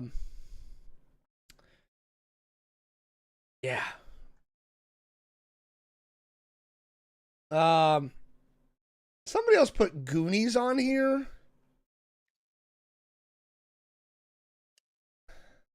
What? I don't remember anything being wrong with Goonies. What? Oh, what was that one about vampires? Lost Boys. Okay. What's wrong with the Lost Boys? I like the Lost Boys. What? That's like a classic. What? I guess it was rated R. That one was at least rated R. Revenge of the Nerds. Oh, yeah. Dude, Revenge of the Nerds is messed up. Yeah. That movie actually legit is messed up. Yeah. Yeah. That is definitely one that would not get made today the same way. A lot of those movies have gone away. They just don't make movies like that anymore. No. I'm trying to see if there's any more here that I'm looking at this list. Yeah, Dark Crystal's on there.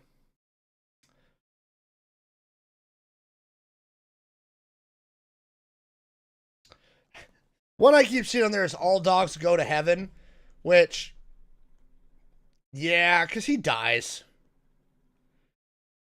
Yeah, but I thought that movie like Fire and Ice. Why can't I think of what this movie is? Oh, yeah. Oh, yeah. I remember this now. God, what was that even rated?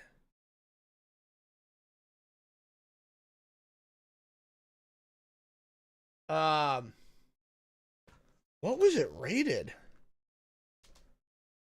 It was rated PG. Holy smokes. Yeah, this is a perfect example. Oh my God. Yeah. Just to give you an idea, chat, and everybody who's watching this on YouTube later, here's the movie poster for this PG movie that came out in 1983. Yeah. No. We should not have let children watch this movie. What? Yeah, Old Yeller's fucked up. I won't even hear any boating about that. Old Yeller really is just fuck Old Yeller. I don't like that movie. But yeah, holy smokes. This movie was rated PG. Have you ever seen this? I don't think so. Oh my God. I don't even know if it's out. Now, like, Ralph Bakshi. Can you stream this? Yeah, there's places to stream it. We may have to watch this. I have to show you this movie. Like, to show you how messed up it is. Especially for something rated PG. Yeah. Holy smokes. That's a funny one. Yep, it's on Amazon Prime. Okay. Oh, and cool. Pluto and Tubi. We can watch that movie and eat pie. All right. So again, any other ones that you could think of that are? No. Am I dating myself again by going back to like the 80s stuff? No, of course. I remember the 80s. What year were you born? 89 in October. So all the 80s movies were edited for television by the time you saw them. Oh my God. See, this is what happens. I end up dating myself. All right. Anyway, let us know down in the comments. Can you think of any more fucked up 80s movies that we shouldn't let children watch? That we did let children watch? Let us know down in the comments below. All right. I don't think I'm going to record this next one. Yeah. Old Yeller. Old Yeller sucks. I hate Old Yeller.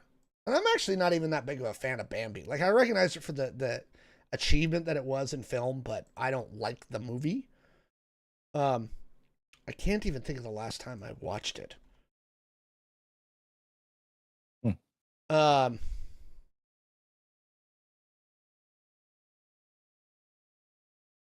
Okay. Well, let's talk about Thanksgiving. Yay, the holiday season. As we stated at the beginning of the show, the holiday season's upon us. Everybody has different feelings about the holiday season. I will say this, Jay, and I count the holiday season as everything from Halloween to New Year's Eve, right? Because that's like, 2 months and 2 days, right? Of all of the holiday season holidays, I do think that Thanksgiving is my favorite. It wasn't always my favorite. I'm saying now, and I'm saying the last 5 years, 10 years. It's my favorite. Like, does it meet that? Is that it for you? Or what's your favorite one of the holiday season holidays? I think like historically Halloween was always like my favorite because like I didn't ever have like growing up, it was just my dad and I. That was it. There was no family. And like it can get really kind of depressing very quickly. Like, what did you guys usually do for Halloween if it was just you and your dad? Well, so like Halloween was very like festive, right? Like it was a time when you could be anything that you wanted to be. You didn't have to be yourself. And then you would go around and you would beg other families to give you candy. But I'm saying, like, what would you guys do for Thanksgiving? Oh, so like typically just like you would eat turkey and stuffing. That was like kind of it. So it's just, but it was just you and your dad, like just kind of hanging out, eating a little turkey. And then like Christmas, often like we couldn't afford a Christmas tree. So like sometimes we had a Christmas tree, sometimes we didn't. Sometimes you would get presents, sometimes you wouldn't. So it was like kind of a depressing time. Like, but Halloween was great because like you get free candy. And then like, what about in adulthood? So adulthood, I'm starting to get like more into, I would say, Christmas. And like, my wife and I, we talk about like trying to create our own like Christmas tradition, like, like making cookies and other Christmas things that I can't think of right now. But like, yeah, we're like, I'm starting to get into it a little bit more. It is hard because like when I think Christmas, I think of like Hallmark, like the whole family comes together for Christmas and it's big and it's fun. And then your uncle is dumping his RV pooper in the front yard kind of thing. And now that's a little hard since we literally like live across the country from like my wife's family. Ugh. So I think, didn't you go home last year? Didn't you go back to Florida last year? No. I went to Cancun. Oh, that's right. Somebody in the chat says we should trick or treat for Thanksgiving. Go door to door for turkey, mashed potatoes, stuffing, and gravy. That would be funny. That actually would be hilarious. So what do you do? What are you doing this year? For which one? For Thanksgiving. We'll talk about Christmas after. Future show. So this year, I think we're gonna meet up with like a couple of people and go to like Jack in a Box or something. Or go somewhere. I think we have reservations somewhere. But yeah, we're gonna go out and eat.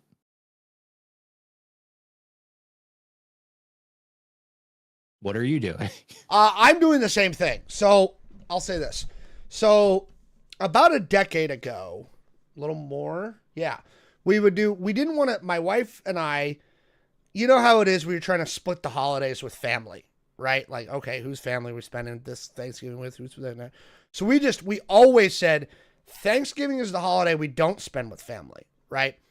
So especially when I was in the Army, we would do a Friendsgiving and invite everybody who didn't have family in the area. We did that for a long time. And for a long time, it was great because it kept the drama out. There was just no drama about it, right? We would just have a bunch of friends over and da-da-da-da. Then a couple years ago, there started to be drama, and so we just kind of dropped it. We were like, you know what? It's too much of a pain in the ass because there became some drama within the friend group about who gets invited to Friendsgiving, and we were just like, you know what? We're not doing it anymore. So last year was the first year. So keep in mind, we used to do this big Friendsgiving, and we would have, 12, 15 people over, and everybody would pitch in and cook, and so we'd, giant turkey and stuffing and 2 types of stuffing and potatoes and da-da-da-da-da. And it was always fun. And don't get me wrong, I didn't dislike that, right? But it is a lot of work. It's a lot of cooking. And more importantly, it's a lot of dishes after the fact, right? I mean, a crap ton. And it's still expensive. We spent a lot of money between turkey and sides and charcuterie and appetizers and booze and everything. You're still spending like $300-400, right? So last year, and especially with one of my father-in-law, health-wise, is not doing great and hasn't been for about a year and a half.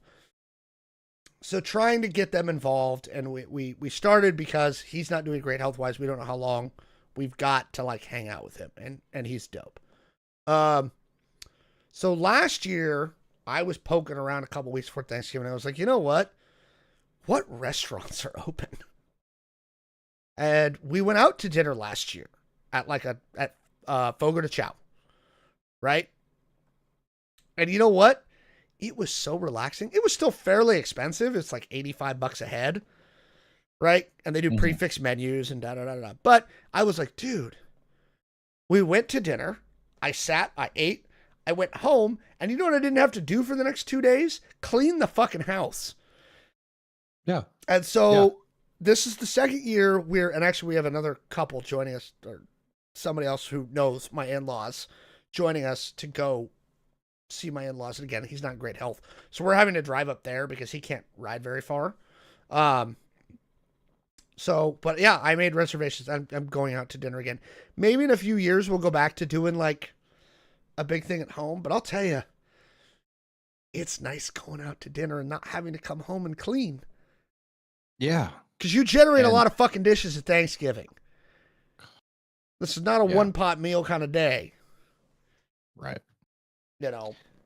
And I will say, like, typically we don't go out and eat. The only reason why we're doing it this year, literally for that same exact reason. Typically we'll do like a Friendsgiving. But my mother-in-law and sister-in-law is coming up to stay with us like the second week of December. And yeah, just exactly what you said. Like, we don't want to have a lot of people over, have to clean the house, have to like do all the dishes. Like, we're just meeting a group of people at a restaurant, having Thanksgiving dinner, and that's going to be the end of it. Yep. So, I traditionally for Black Friday do not go shopping. I refuse to participate in that nonsense. I have a friend. She still does it. She's done it with her mom since she was like 11, so for like 30 years. They don't really do it anymore for shopping. They literally go out early in the morning. They grab a couple of things, but mostly it's just to kind of people watch, see what's going on with the Black Friday thing, and then they go have lunch, So, and I think that's kind of fun. It's their tradition. I personally lock myself in my house and burrow in like a tick from Friday until Sunday so as to avoid, because the malls, I mean, we talked about this earlier in the show, Alderwood, the mall close to my house, is bananas. I was out tonight with my daughter. Target's a fucking shit show. Fred Meyer's a shit show. Everything's a shit show tonight.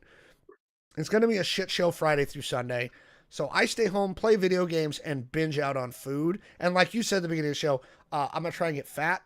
So I have a crap ton of beef. You've been to my house. I got enough booze to kill an elephant. It'll be nice.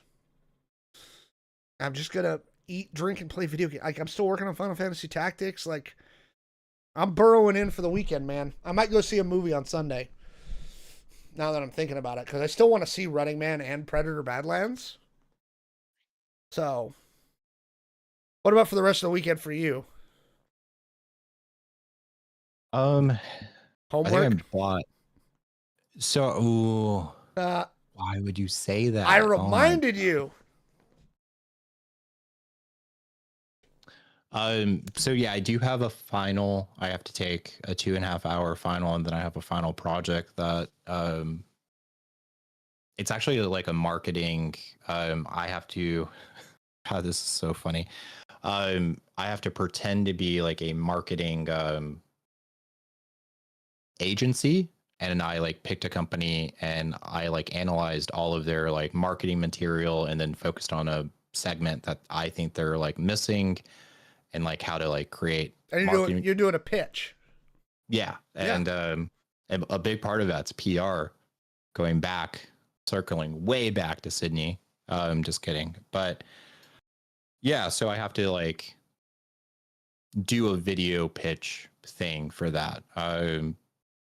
Aside from that, I did get tickets to go see like Wicked 2. So. We're going to see that. There you go. I'm sure we'll cover this similar topic. I was watching a fun thing, and I watch Breaking Points a lot, and they always talk about, like, what can you talk about with your friends and family at Thanksgiving that's not going to get anybody, like, all riled up. So I thought we could talk about a couple of those. If I was going to a family member's house where it was, like, mixed politics, you know what I would be talking about? And I'm so pissed. You and I talked about this last week. Why couldn't Zoran have met with Trump on Thursday? Fuck. Oh my God. I wanted that for the podcast. Now it's too late. I mean, we're a week in now. But shit, man, I would be talking about Zoran's meeting with Trump like, look, MAGA family, he loves Zoran. Mamdani's his buddy. They're like dating. That, dude, like, it's great. I don't understand that relationship, but I don't either. They had like matching outfits and shit. I have been busting up about that for the last 6 days, right? But what about when you're with your in-laws? Is there topics that you stay away from where you're like, oh, fuck no, not going down this road? Or maybe you do it just to be a troll? Yeah, I don't think like anything's off topic. So, you know, like we typically talk about like the normal family stuff. You know, trans people in sports, like, hey, are you going to keep your like male genitals? Hey, you know, politics stuff. Yeah, just like the normal family stuff that like every family I think talks about. But no, serious note, we do kind of have a rule like no politics.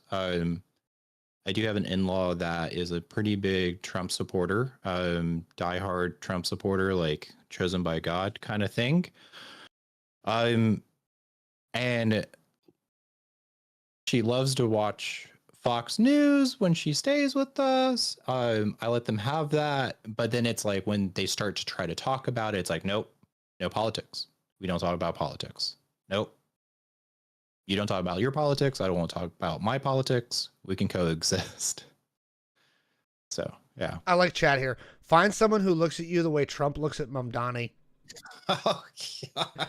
You know what? It's kind of true. It's kind of true. There is a downside to doing the podcast because sometimes like we're too far removed from things. Like I thought about putting the rundown, but like Marjorie Taylor Greene resigning from Congress, right? Like, and the rumor is there's a bunch right behind her. Oh shit. Right? They may lose their majority before the midterm. Like one of the things that went on to Breaking Points was there's more than her thinking about doing this right now. And there is a decent chance, and somebody even said they're certain it's going to happen, that Mike Johnson's going to lose his majority and lose his speakership prior to the midterm. Ooh. Oh. Yeah. I thought about throwing that in there, but I couldn't think of any new analysis on it.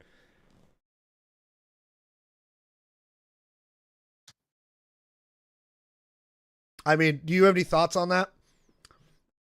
I was surprised that Marjorie resigned. I was too. Yeah. It kind of shocked me. And I'll be honest, I couldn't fault her logic. I read her statement and I listened to her video and she was like, look, I came in here on this MAGA wave. If it wasn't for Trump, I wouldn't be here. I did this stuff. I thought I could make a difference. You can't. The system is too well ingrained. It's too buried in. And now that the guy that I supported is calling me a traitor, fuck it, I'm out. Basically. Like, I can't. Between her little PR tour and this, like, I'm having a hard time because Jewish Space Laser Lady is supposed to be somebody I could just be like, haha, Jewish Space Laser Lady. Like, I can't fault her. Yeah. I mean, you know, we'll never know like a person's like true intentions, right? Like what is going on in their head. But like, and this circles back to like a segment we did like a few months ago, maybe, where like, can someone recover from a mistake that they made in the internet society, in the internet realm of things? I don't know. But no, and like, yeah, she said a lot of weird stuff. She said a lot of fucked up shit. She supported a group that we don't support, obviously, right? At the end of the day, yeah, she kind of made a 180. I'm not saying she probably like fully redeemed herself, but like who she was at the end of her, I don't know,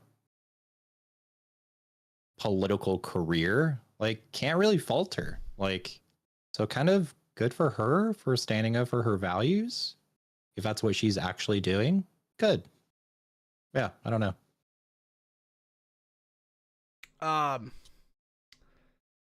Yeah. Crazy laser lady. Even for her crazy laser lady stuff, the thing is I now honestly believe that she believes the shit she's saying. Good, bad, and otherwise. Like lately, it's all been about the healthcare stuff. Like, guys, we got to figure out this healthcare thing. Healthcare's a problem. My kids are paying too much money for healthcare, right?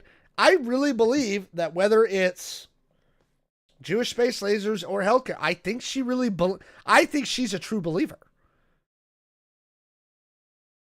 I don't think she was making it up. I don't know.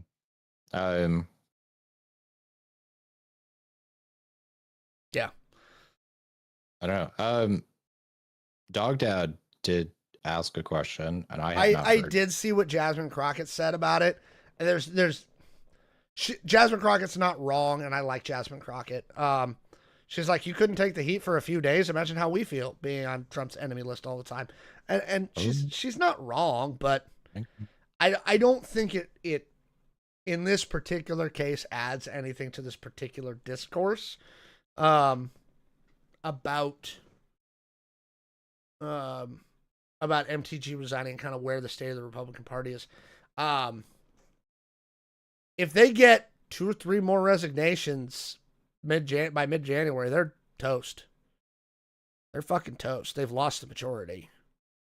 And I don't know. I don't know what happens with the midterms if the Democrats suddenly grab power 4 months before the midterms, right? I don't trust Schumer and Hakeem Jeffries to not blow it. Do you? I don't trust politics at all. Like any of it, to be honest. I don't trust the Democratic Party, right? Again, yeah. I don't know if you heard, did you listen to the sound bites with Trump and Madani where somebody's like, you called him a fascist, and Trump was like, it's okay, just call me a fascist, it's fine. You can call me a fascist.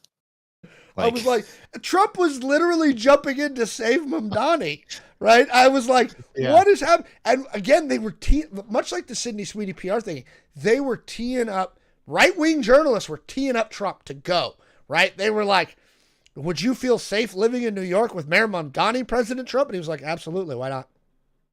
What are you talking about?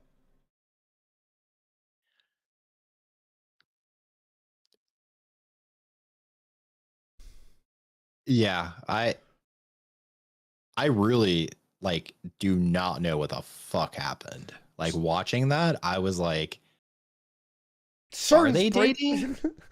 CERN broke reality again. No. So here's my two theories, right? Part of which I'm cribbing from Breaking Points, and part of which is just my own, like, I'm watching this, right? And this comes from a friend of mine who worked on Wall Street back. This is pre-President Trump, when he wasn't a president, and knew of this guy's business dealings in New York and things like that.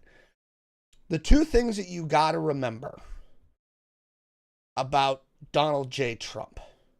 He can move to Florida all he wants, right? But Florida's where New Yorkers go when they get tired of the cold. But as somebody, I'm sure you would vouch for this, Jay, as somebody from Florida, New Yorkers who move to Florida waste no time in telling you they're actually New Yorkers. Right? They don't identify as Floridians. Right? The snowbird New Yorkers. See, I don't think I've ever encountered Northern Florida that moved. We had snowbirds all the time, right? Like, and you knew they were New Yorkers coming from like New Yorker. Yeah, and you would like they would be. It's like they just stand out. You're like, yep, snowbird. Like they don't have to say it. You just look at them and you're like, mainly it's and Washingtonians do this too.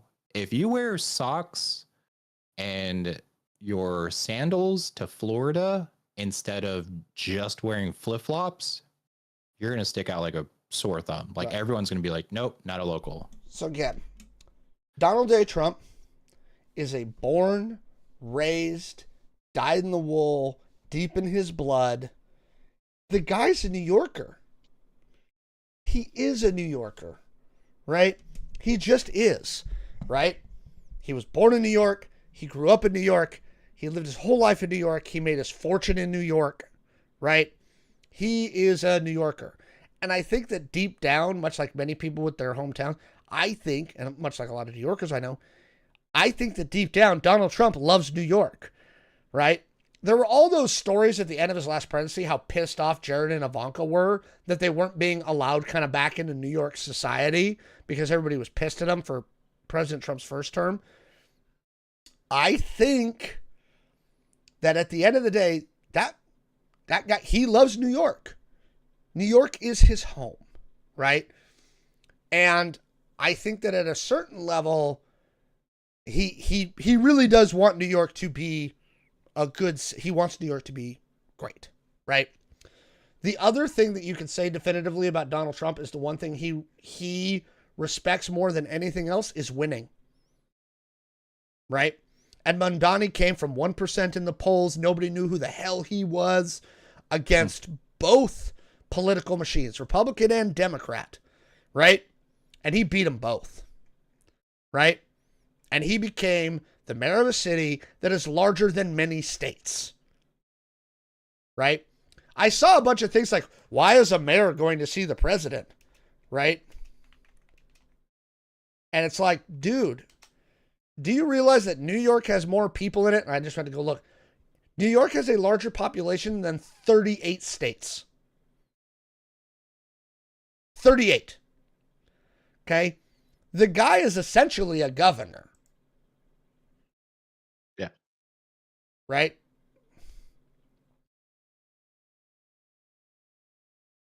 Yeah. Yeah. Yep. So it doesn't surprise me that the mayor of New York is going to the White House, right? But again, Trump, the one thing he respects more than anything is you won. You win. You're a winner. What does Trump hate? I don't like guys who are captured. They're losers. I don't like losers. I don't like losers. How many times does Trump say that? That guy's a loser. He's a loser. Trump only cares about winning, right? And in a lot of ways, again, much like Trump, came out of nowhere, right? did things differently than the rest of the party, which Trump did, right? And took over and won. You know, and so that's why I think that Trump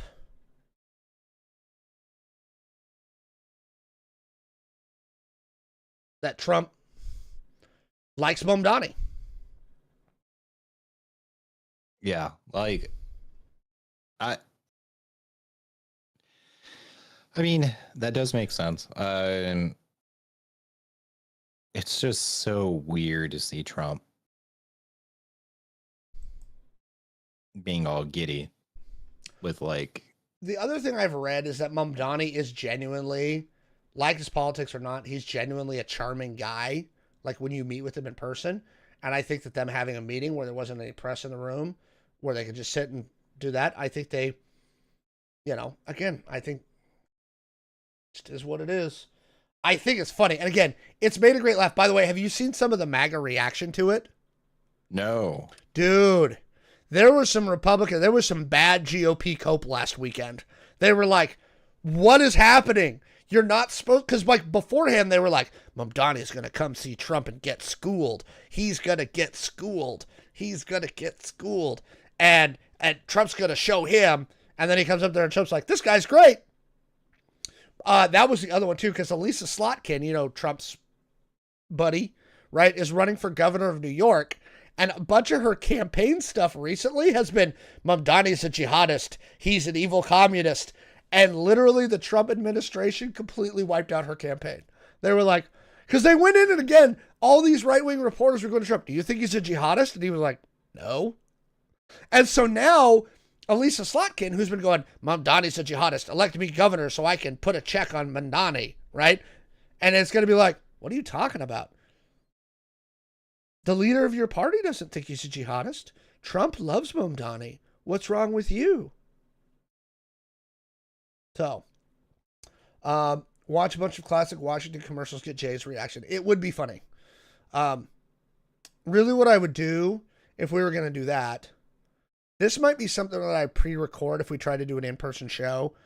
I would show Jay clips of Almost Live, right? I would show him episodes of Almost Live and then get his reactions to that.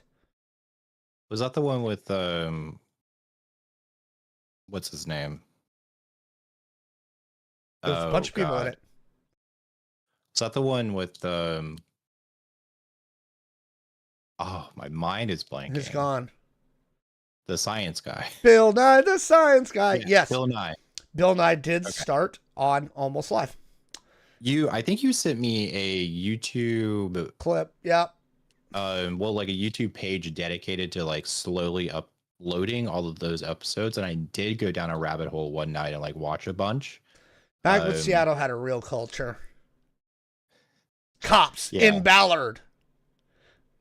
Cops in Kent. What was that one?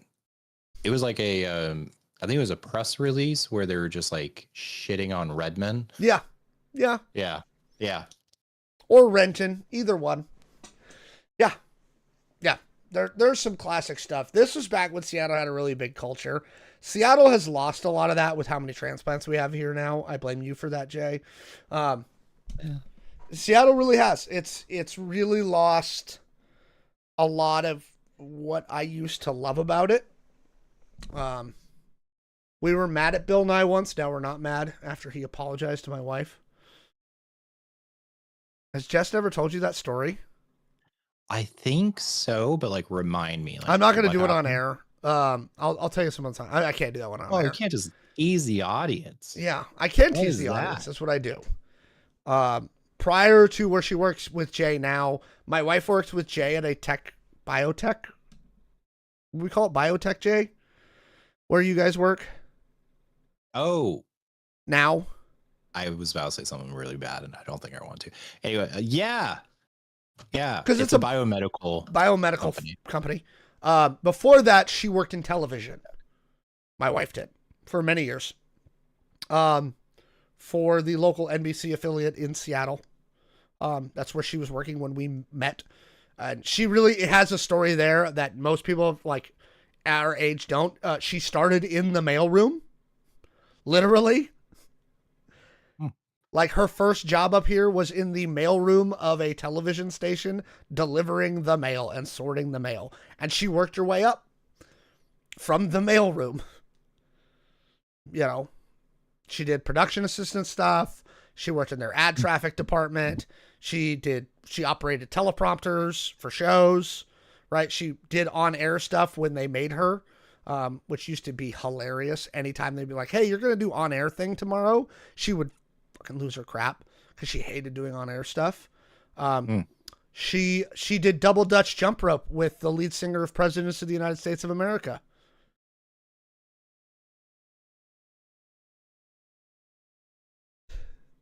You know the band. And now look at where she is today. Have her on to tell these stories. She won't. She doesn't like telling these stories. When she met Gary Oldman, she was like, will you do a quote for me? And he was like, yeah, what, when, you know, Gary obviously is thinking of one of his like highbrow films, things like that. She's like, no, The Fifth Element. Because The Fifth Element is one of her favorite movies. And and so when she met Gary Oldman, she asked him to quote The Fifth Element. Nice. Nice. You know, stuff like that. So, wow, we've ran long today.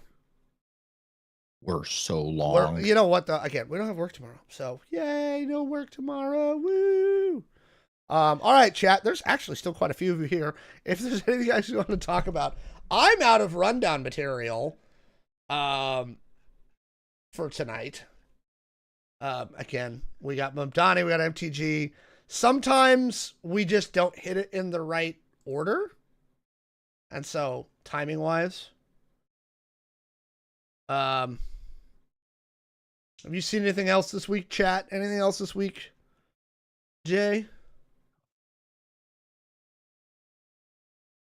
What else has been going on?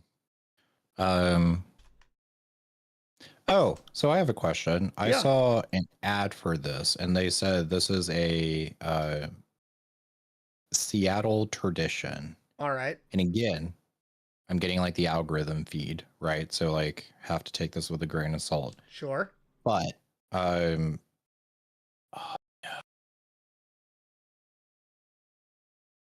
anyways, do you know who Jinx Monsoon is? No.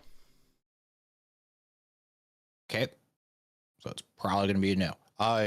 Jinx Monsoon is like Seattle's original and also still largest like drag queen. Okay. Like they were the first one from the Pacific Northwest to make it on like RuPaul's drag show or whatever. So every year, so they do a lot of like Broadway stuff now today. Like they do plays and stuff. So I saw an ad where it was like, you know, Seattle tradition every year. Jinx Monsoon does live action comedy of Die Hard, A Christmas Story. And I was like, wow, I've actually seen like one of Jinx Monsoon's like comedy playthings, and I was like, that sounds interesting. And I was going to ask like if you've been, but it's probably going to be a no. So coming out of that, and apparently, and I'm looking her up right now, and apparently she moved back to Portland, so she no longer lives in Seattle. So that's what the Wikipedia is telling me. Which that came from this thingy. Portlanders, because I want. Yep, because you can book a stay at her house. Oh shit! Her mansion has rooms available on Airbnb, or did back in 2018. That's interesting. Here's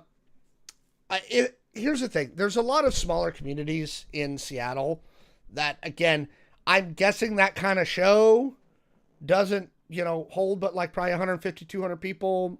She probably does multiple showings, but I wouldn't call that like a Seattle like wide tradition. You know what I mean?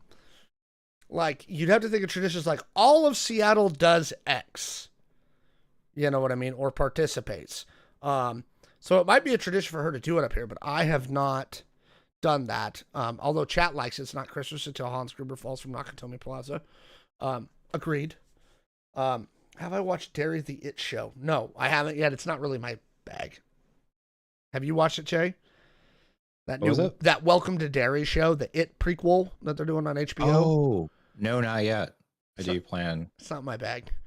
Do you think my wife would get mad at me if I bought a 98-inch 4K QLED that is a early Cyber Monday deal from Best Buy for $9.99? How mad would my wife get? I'm just asking. I don't know where I would put a 98-inch TV. Because that would definitely over-dominate the wall in my living room. Oh. Yeah. All right, Chad, if you want us to keep going, you gotta... I mean... Gotta give us Jinx stuff. Monsoon sells out the Moore Theater in Seattle. Yeah, that's a decent sized theater. That's a pretty decent size. Yeah. Fun fact from my memory.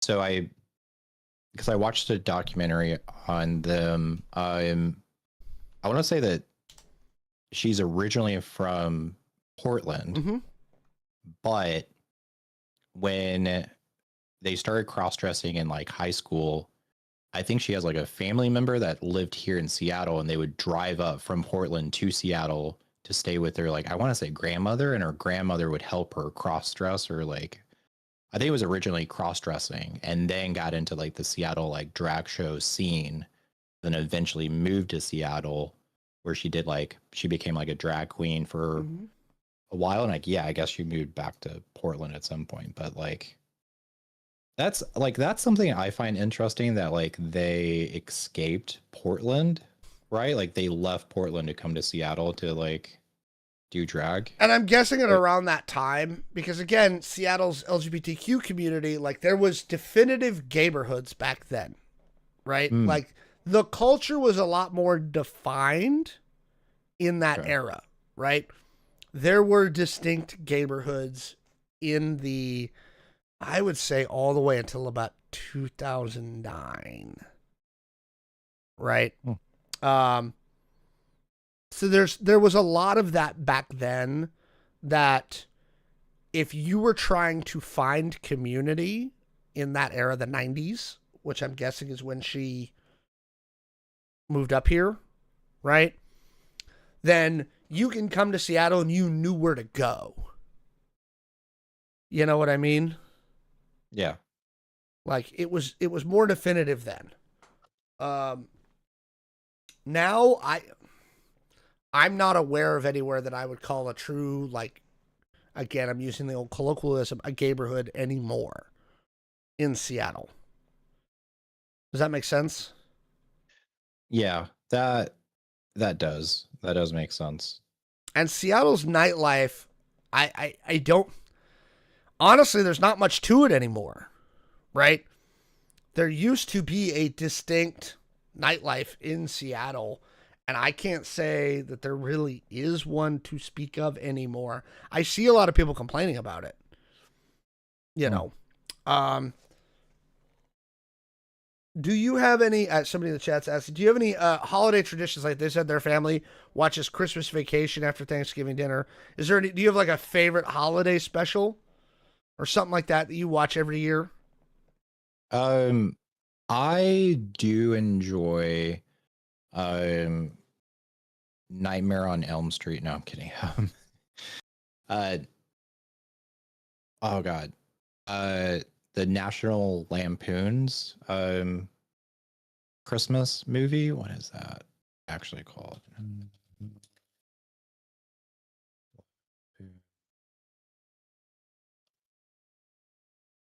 Christmas Vacation. Yeah, Christmas Vacation. So yeah, same thing that they're talking about. Yeah. Right. Yeah, I love that. Is Cap Hill still a majority gay neighborhood? I don't think so. I think gentrification has killed it. I mean, I think that they still try to hold on to it, but do I think it is anymore? No. Yeah. I mean, Jay, have you, based on your connections to the LGBTQ community, have you heard that? I haven't. I haven't. I know there's still a few like very like old LGBTQ bars up there that are holding on, but yeah, not the way that it used to be. No. I will say, so the GSBA, the Greater Seattle Business Association, which is like the nation's largest LGBTQ plus chamber of commerce, been a member now for a couple of years. It's kind of been sad for like when Trump took office, we actually saw like a huge decline in like local companies like supporting and like doing sponsorships and providing money. So like I saw their events get like smaller and smaller and smaller, and it's like, oh, this is sad. So I've noticed that, but I mean, like, I don't know, like it's hard, kind of like what you said, like everyone's a transplant. Like it's hard to kind of like talk to people where like, it's like you, where like, no, this isn't what it was like in the 90s or something like that. The aughts, yeah. Yeah. Yeah. So actually, see, that makes me kind of want to join that Chamber of Commerce and just kind of hear what they have to say. And kind of, again, from the perspective of, I've been here my whole life, I'm curious how they're perceiving it. To answer a chat question, what do I do? Every year, it drives my wife nuts, but I watch Surviving the Holidays with Louis Black, which was a History Channel special, and everybody knows Louis Black as a comedian. He did this very funny holiday special that's part comedy special, part history of all of the American holiday season, from Thanksgiving through New Year's, right? And they cover it in chronological order. So they talk about Thanksgiving, Black Friday, Hanukkah, Christmas, and New Year's. And again, he's got a bunch of comedians with him. And they talk about funny family stuff, but they literally cover the history of all of these holidays on this special. I watch it every year. I will watch it tomorrow morning. Yeah, it is one of my favorite holiday specials. If you haven't watched it, it's very funny. And again, it's a History Channel one. I watch it every year. So that's mine. I also now really like the Guardians of the Galaxy holiday special. Oh, yeah. It's so good. I forgot about that. Yeah. When they kidnap Kevin Bacon to save Christmas. I mean, come on. Okay. I absolutely love it. I love that Christmas special. But those are the two that I watch. They've been gentrifying the U District for a while. We're trying to not make this podcast too local because obviously people from YouTube around the country and the world watch this. But yeah, I'm a Seattle native. Jay lives in the Seattle area now.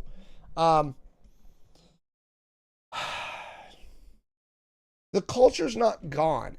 It's been dispersed. And that's the problem.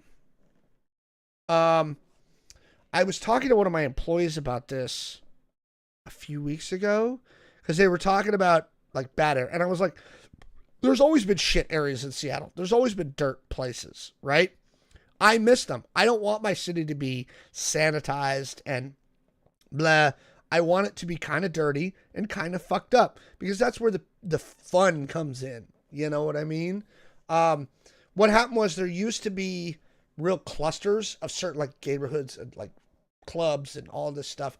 And what's happened in Seattle proper is a lot of that's just kind of been, it's been like somebody shook it up and like spread it over a wider area, you know? And I don't think, actually I can say this pretty definitively because, you know, we were talking earlier in the show about going Christmas shopping, right? And how I do it in person.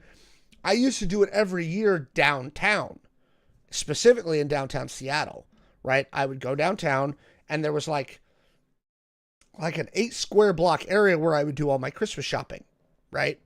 And I loved it down there because they had all the lights up, and I could go have a drink, and there were some good places to get a drink and dinner, and then go shop and do all this stuff, which you can't do anymore. I don't think the downtown Seattle core has recovered from COVID.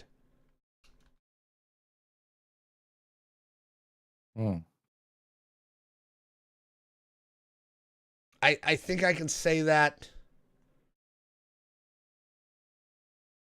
pretty definitively. You know what I mean? Yeah, that's sad. Have I ever been to the Mercury? Probably. There is more than a few years where I lived in Seattle proper, and I've talked about this on the show before. I miss living in Seattle proper. I hate living in the fucking suburbs. I can't stand the suburbs. Putting that aside, I have been to so many places downtown, especially classic places, where I was half in the bag, that I'll be honest, there are many nights where we just went from bar to club to bar to club, and I could not fucking tell you all the places that we went. My favorite neighborhood was, and I think still is, Georgetown. I lived there for a long time. They haven't managed to gentrify the shit out of Georgetown. And I don't think they'll ever manage it. So. But have I been to a bunch of these places? Yeah, probably. Oh, they changed that. Georgetown Ballroom. What the hell? So, take that for what it's worth. Do you have a favorite place you've been to in Seattle?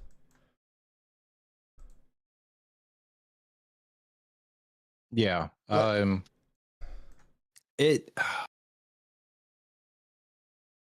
This is even like kind of changing. But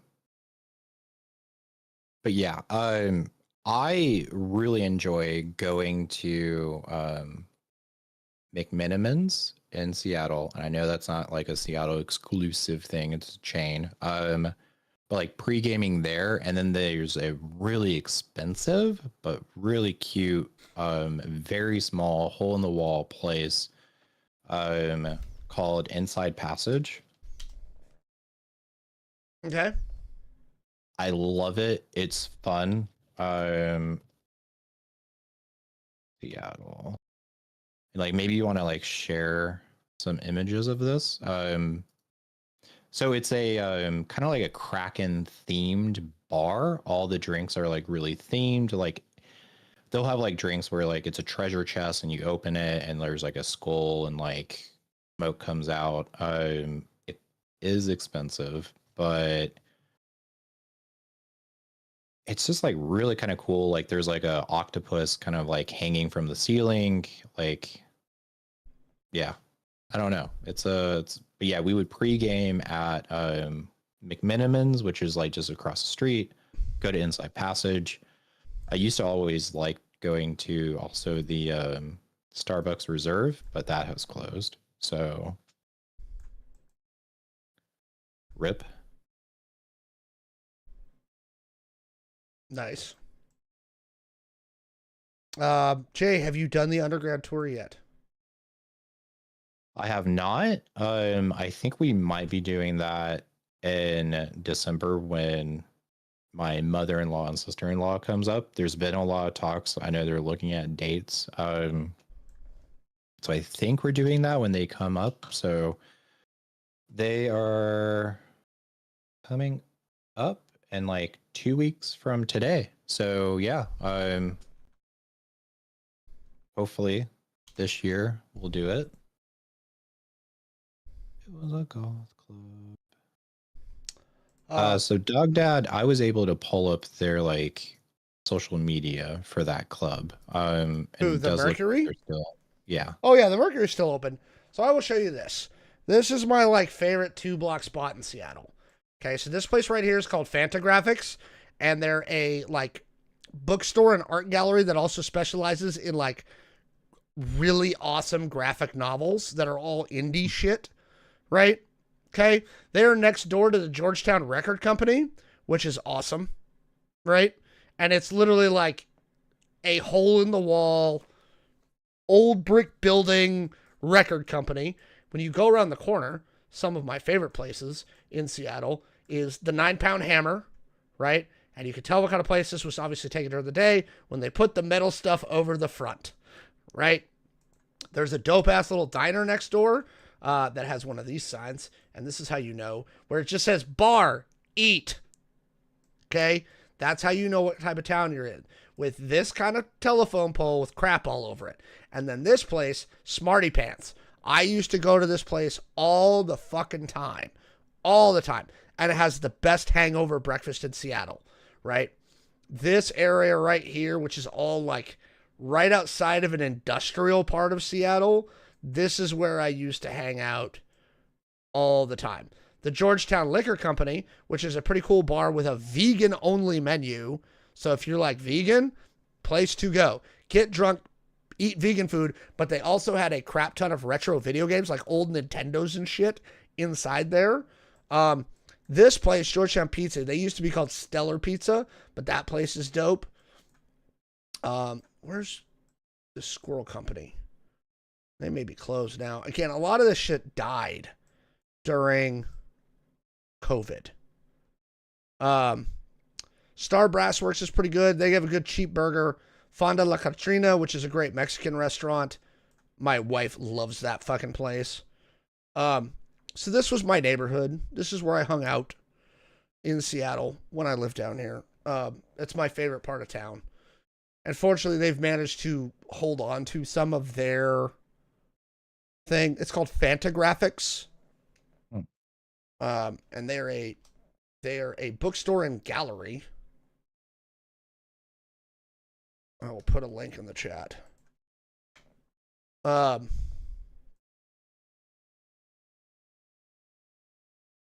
kinds of comics. They sell all kinds of weird shit. And it's awesome. And I love them. It's a cool place to go hang out. That area of town was always my bag. So. All right. We've been going for 2.5 hours now. I think we're running out of steam. I can see Jay, I can see Jay running out of steam. Jay's like, what? What? So anyway, so going back to tonight's sponsor, so Flint's Mints, they... Be careful. The stupid algorithm, the stupid AI analysis is going to look at that and then end up putting a sponsor tag on our stuff, and it's going to look all weird. They are not a sponsor, YouTube. Why can't a person just have fun and make fun of ads? Darn it. Canada Dry. I would take your money. I love your cranberry ginger ale.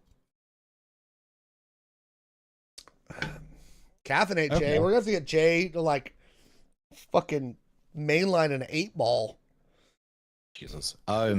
That's that's a great question. What companies, Alex, would you take money from to be a sponsor of the show? It is easier for me to tell you who I wouldn't. Let's do that. Yeah, that makes more sense. Amazon, Walmart, BetterHelp, because I have heard some very iffy things about their thing.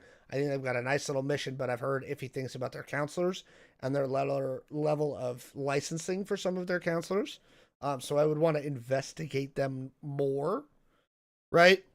I wouldn't take money from Amazon, Walmart, and these are direct sponsorships.